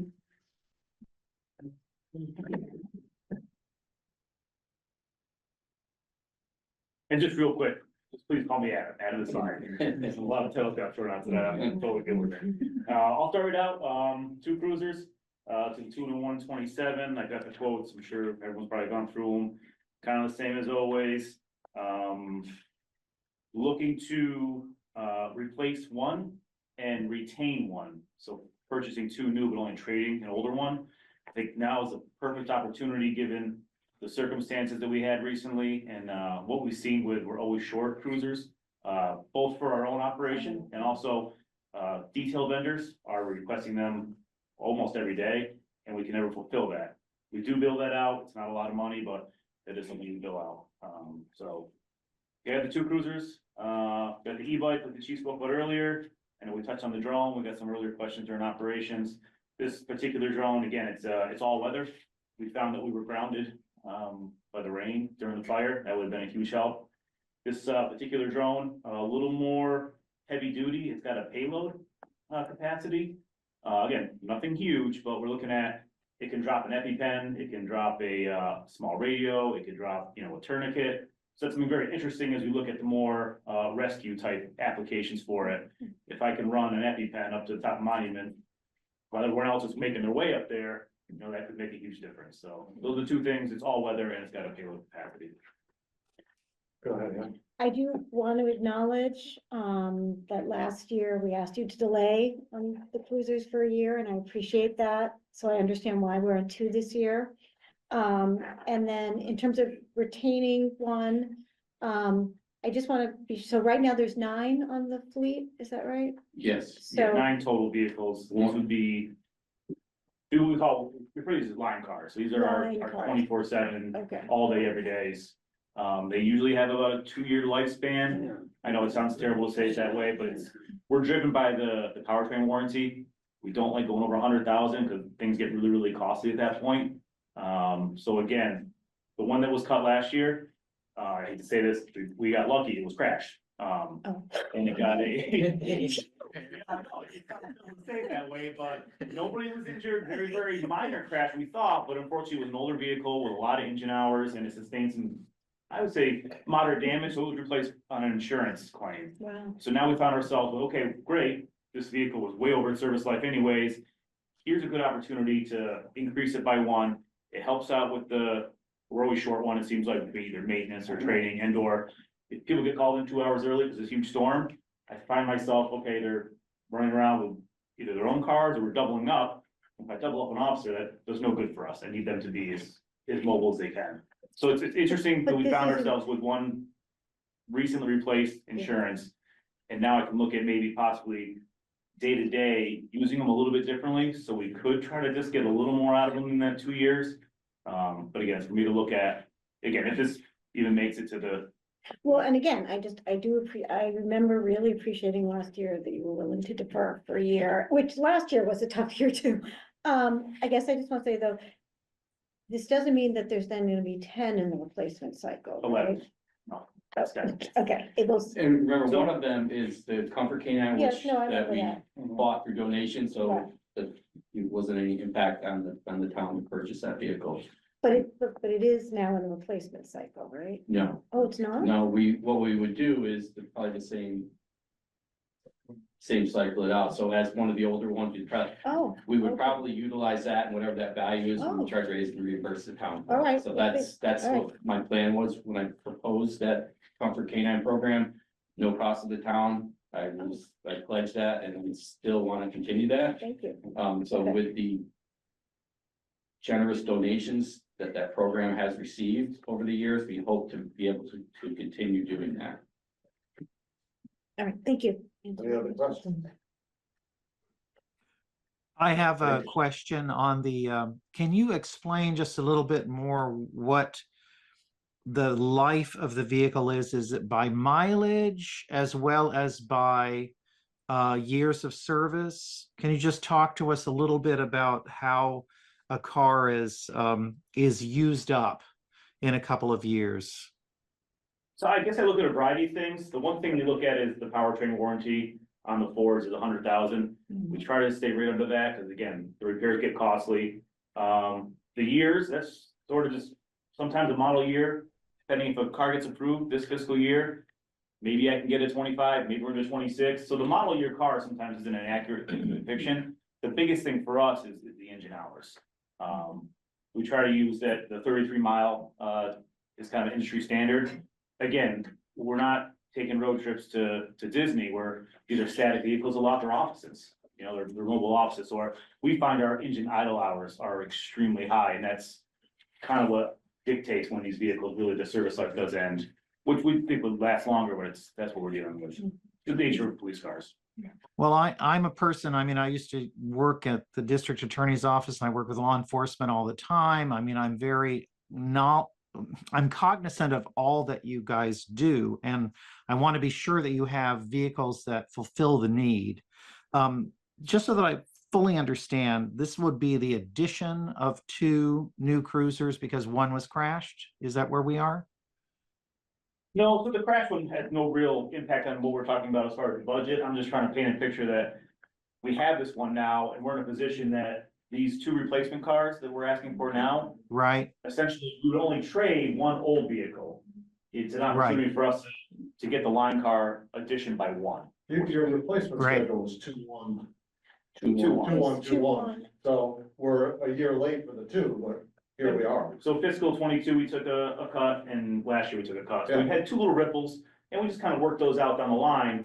And we just, we do the best we can what we have. And it's a good opportunity to hopefully get these 2 and put us in a better position, especially next year. Sounds good. Thank you very much. Thank you. Thank you very much. How old is your oldest car that you'd be trading? Trading this time around? I'm sorry. Replacing. You're replacing. It'd be a 2022 model year. The rate at 60,000 right now with 9,000 hours. So knowing, depending what, the outcome of these meetings are, and of course, town meeting, at that definitive point, I can then say, okay, great, we're gonna start holding this car maybe 2 days a week and run this one 7 days a week. It's kind of what I'm looking at as far as to get some more length out of them, and to make this plan work. If it comes to fruition. Who services your cars? So depending what's wrong with them or what they need for routine maintenance, we're actually just got the town hired a mechanic. within the month, I think, right, Joe? He's been with us about 3 months when we finally caught up about that. Yep, so, he just did our first round of services after about a year. Anything other than that, we were using, Johnson with the town locally. They're transferring, so we've actually been going to Watson's and Sheffield for routine maintenance. Seward's does our tires. Anything that needs, manufacturer specific, either it's a intense, Ford thing or a GM thing, they gotta go to the dealer. So Johnson Ford in Pittsfield, or now Haddad GMC in Adams are our two. Can you get extended warranties on the drivetrain, or you just So we do purchase the one that they offer, and that's the, 100,000? yeah. And there's nothing beyond that? If there is, I don't know about it, and if there is, it's probably pretty pricey. I think that when we choose that one, that's our, we go with. And we've also seen it, that's a good point for us to reach, if we can get to that point. That equates to about a 500,000 mile vehicle, regular day-to-day use, but again, emergency services. 500,000? Yeah, that's what we kind of estimate. So I would say between 350 and 500,000 is an estimate of what that car has been through in its 100,000 mile life. Thank you very much. Thank you. Brandon, please. Sure, there's 2 transit vehicles proposed here to pay out of the tax levy. If we get the state grant to pay for 85% of the costs. So the vehicles cost about $100K. They're like 6 to 8 passenger vans each with handicap lifts and ramps necessary to serve the senior and disabled population that we serve. So last year we got a grant and for an electric vehicle with a handicap equipped, and that's parked right out here. This year the grant is going to pay for 85% of the cost, not 80. Great.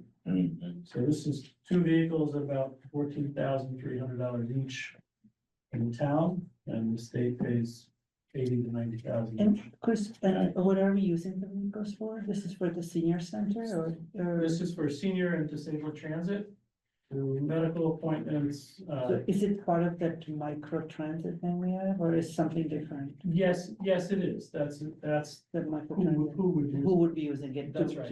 yeah, okay. We have currently one, as I said, very new vehicle, it's an electric vehicle with handicap.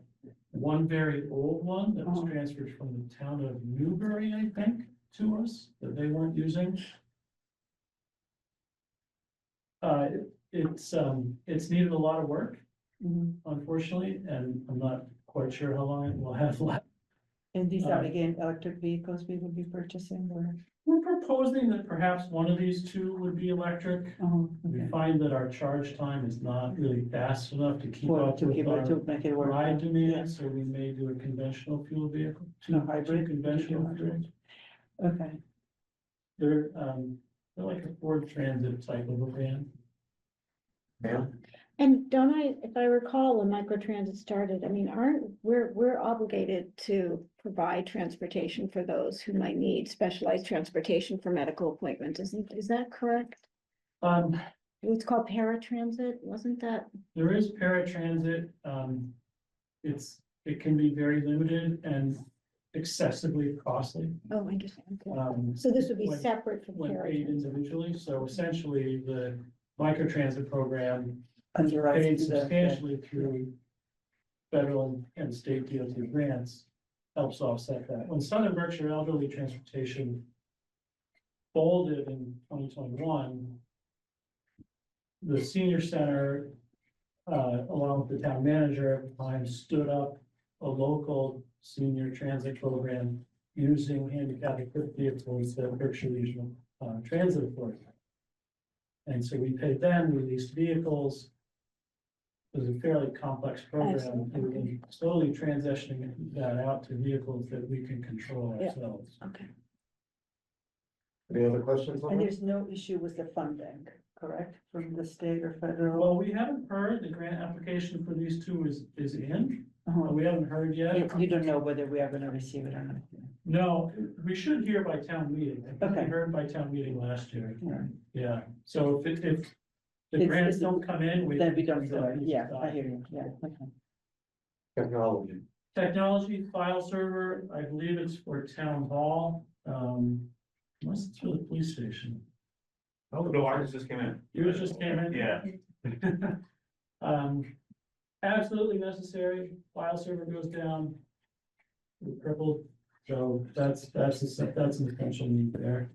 Just a quick question, kind of on the discussion we're having over in the technology budget the other day. We are looking to move off of local servers to a cloud-based. We are, I don't know what that timeline is, but I can get a little bit more information for you if you want. Okay, yeah, I mean, it's just, I understand it's necessary now, paying for a new server when we're hoping to make local servers obsolete feels a little Yeah, not great, but. yeah, no, I understand the question. Anyone else? Bill, you're on. Thank you. Who's the end of the lights coming? Fish, it does mean that. Couple $1 million, you got a minute. Sure. Vehicles and equipment, the first two items there are mowers. Where the second item down you see is called a large mower. Basically, we'll go from a 5-foot deck to a 6-foot deck to hopefully cut our time down to some of the ball fields. They don't work in cemeteries. But the ball fields, they should help us. Construction mats, what those are, is when we walk our equipment into a park, we tend to make a mess of the park on our way in and our way out. Or Chunk cemetery. up the grass. Exactly, so we would lay these down, we'd walk in on them, walk out on them, and then it's easy to clean up. So it's $6,000, they last a long time, that's probably half of what we need. But so in a few years, maybe we'll ask for a little bit more. But I think, it would eventually save money over time to the workforce and materials we put into restoration where we destroyed where we didn't need to. So the construction or the Freightliner dump truck, if you just flip back and if you don't mind to the schedule of equipment for their vehicles. If you go into tab 8, the last couple pages of tab 8 has the vehicle schedule. Yeah. So the top should say capital infrastructure needs vehicles. So you'll see that the next 3 years is kind of the 10-year cycle for each of our 3 big freight companies that you've been seeing a lot of lately on the roads. We've taken each of those trucks and put them on the list.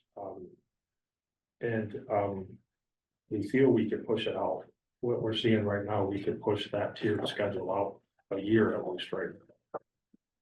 What it does do though is if we lose one of these trucks, we have a problem that we need to come up with some money to replace it, because having 2 of those trucks and not 3 of those trucks will make winter maintenance almost impossible. So again, I'll leave that decision up to you guys. We can make it work. And by pushing it out, obviously you run the risk of something more happening. So we push it out, maybe when the time comes around to get a new one, maybe we hold on to the old one because you don't get enough money for it. Hold on to it in reserve to cover that what if. Just a thought in the back of our minds on how to look at these trucks. The guys take a really good care of these things. They come back after snowstorms. We've got pressure washers, heated pressure washers to keep them up because our salts are over 70 at times. Rich, go ahead. Rich? Oh, yeah. Do you want to go through all of these and then have questions, or do you want questions as we're going through the list? Good questions as you go through, that's fine. So on the mowers, are these replacing current mowers? They are. And what are the ages of the mowers that they're replacing? There are schedules in there, is your question? I don't think it is. It might be under equipment, I do have it, Rich. I can get it to you guys. If you could, because that's basically a question I'm gonna want to ask is if we're replacing a vehicle, what is the age of the vehicle you're replacing? In the past, sometimes you've come to us with vehicles that are so ancient that I can't believe you're still running them. So, I would obviously be 100% for any of that. If you're wanting on this dump truck Freightliner, did I understand you correctly that optimally you need 3 of these and you only have 2? Did I understand correctly? We have 3. We have 3. And we need 3. So by pushing this out, we just increase our risk of something going down. Right. So what you're trying to do is you're trying to have the minimum of vehicles that are required for the job. Is that correct? On the dump truck Freightliners? Correct. And maybe in a future year when we do replace one, if the equipment has more value to us than it does on a trade, we would consider keeping it as a backup. I see. Okay. And you'll get back to us on the age of the mowers that you're anticipating replacing. I will. I think we have, top of my head, during the summer, there's basically 7 mowers going a day between parks and, different properties and stuff like that. There's 1 or 2 spares because we always have 1 or 2 down, either repairing ourselves or up for repair. But I can get you those details. That'd be great. They're 8 to 10 year life. I don't think they're that long, Chris. I'd hate to quote it for memory. Okay. Yeah. Especially if they're before the end. Yeah, right. Yeah, we're good to this. Okay, so I'll keep moving on. So that's a Freightliner. If you guys are all for it, you might look at the whole budget and say, wait a minute, we got a fire truck coming, we gotta do this year. We can take those 3 trucks, and what we're seeing right now is slide them on. I just want to tie that back to something Joe said during the operating budget. We increased vehicle maintenance and repairs.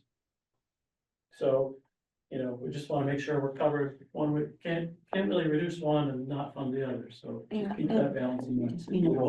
And also, to your point, I know you guys were talking, and Phil was talking about the reserve fund.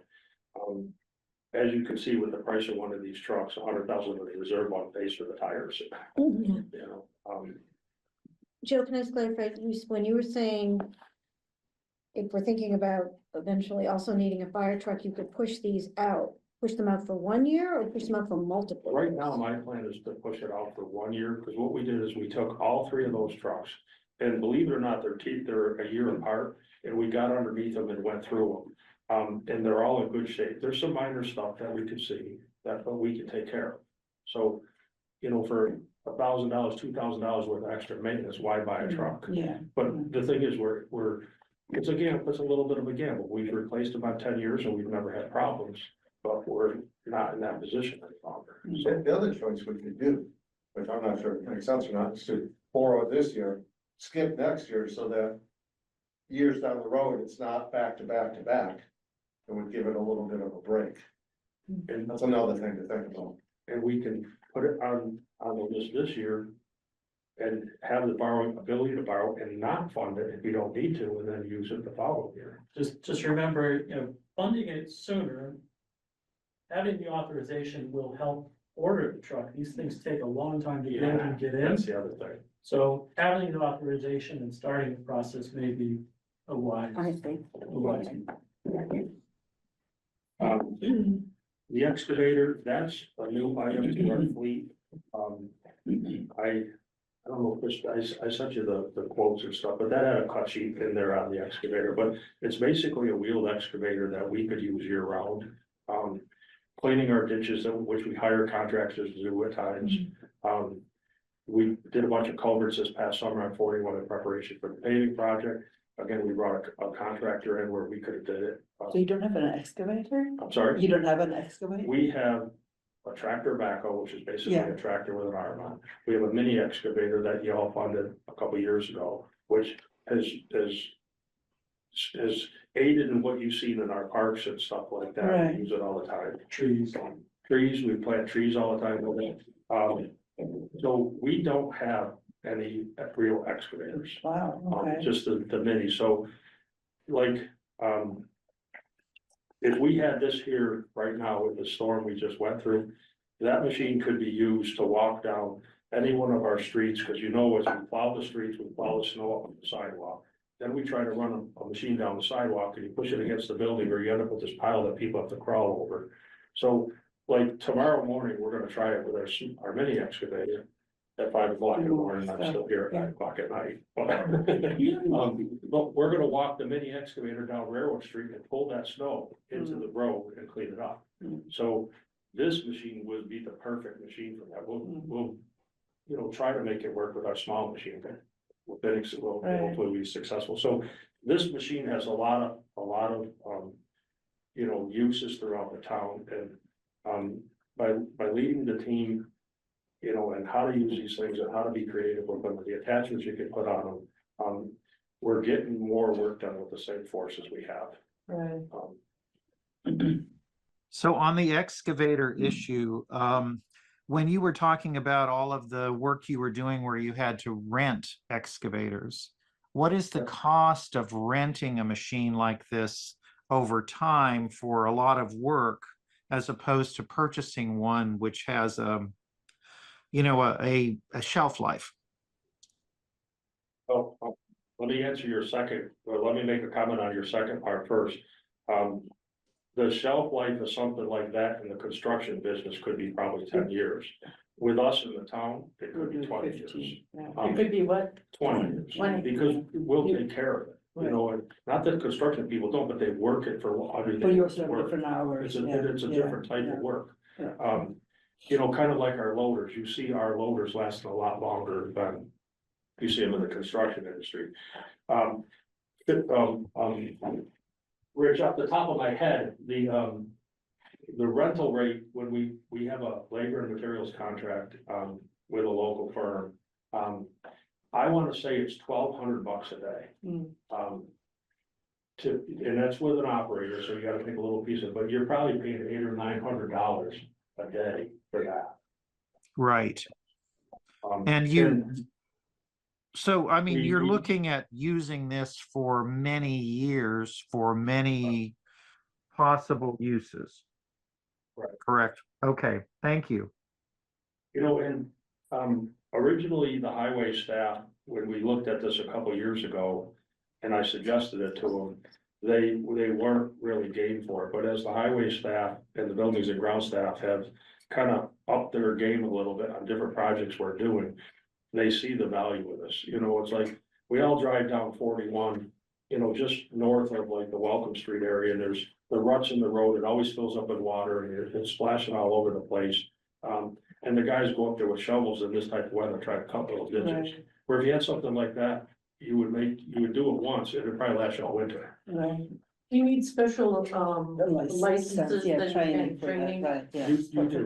You do, yeah. You do, and I think 3 people on our highway staff are operators, and 2 people on our buildings and ground staff are operators. And part of the training money that you've seen here in our budgets this year is to get a program going to get these guys more licensing. We found a way through the insurance company that we can get commercial driver's license for our drivers by setting up a program internally. Doing the training internally, doing the testing internally. We would subcontract out the textbook type stuff at $75 a person. So we can get these licenses for driving some of these trucks for literally $300. Yeah, that's awesome. Where if you turn around and as an individual wanted to go get it, you're talking probably $4,000 to $6,000 and taking 2 weeks off to do it, or taking 2 weeks of pay at the town to do it on our nickel. So, Kara from the police department's helping us put it together. You know, I might reach out to the school district, see if we can practice up there when they're not there, but it's something, you know, we can get better. Let me just, well, I've got one request and I don't disagree with it. It's getting late. How about if we just get through vehicles and equipment and we continue on the 11th to finish it? Whatever you like. Because I think we've all been here. Some of us have to be up at 4:30 in the morning.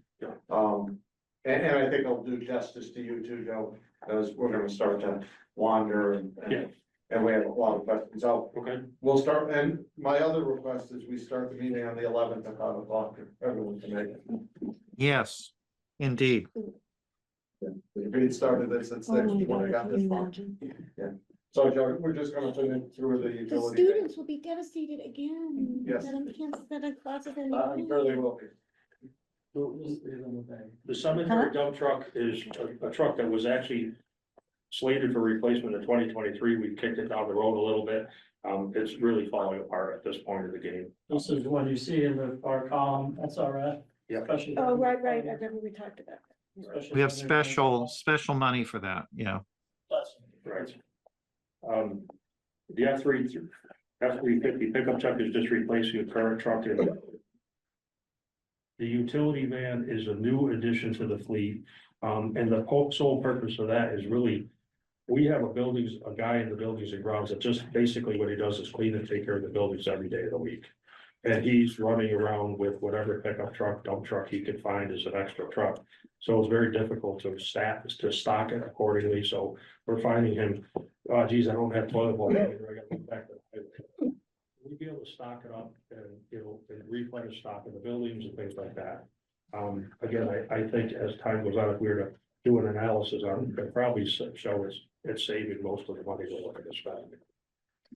And I think Could I, before we end the discussion, could I ask for the same information on the age of the F-350 that's being replaced so that we could understand the, Only that is in the backup material. It is. sounds good. Personal finder. The F-350 that's looking to be replaced, is a 2016. Okay, And then, Theoretically, we shoot to have those on 8-year cycles. right, As Joe said, it's already been pushed.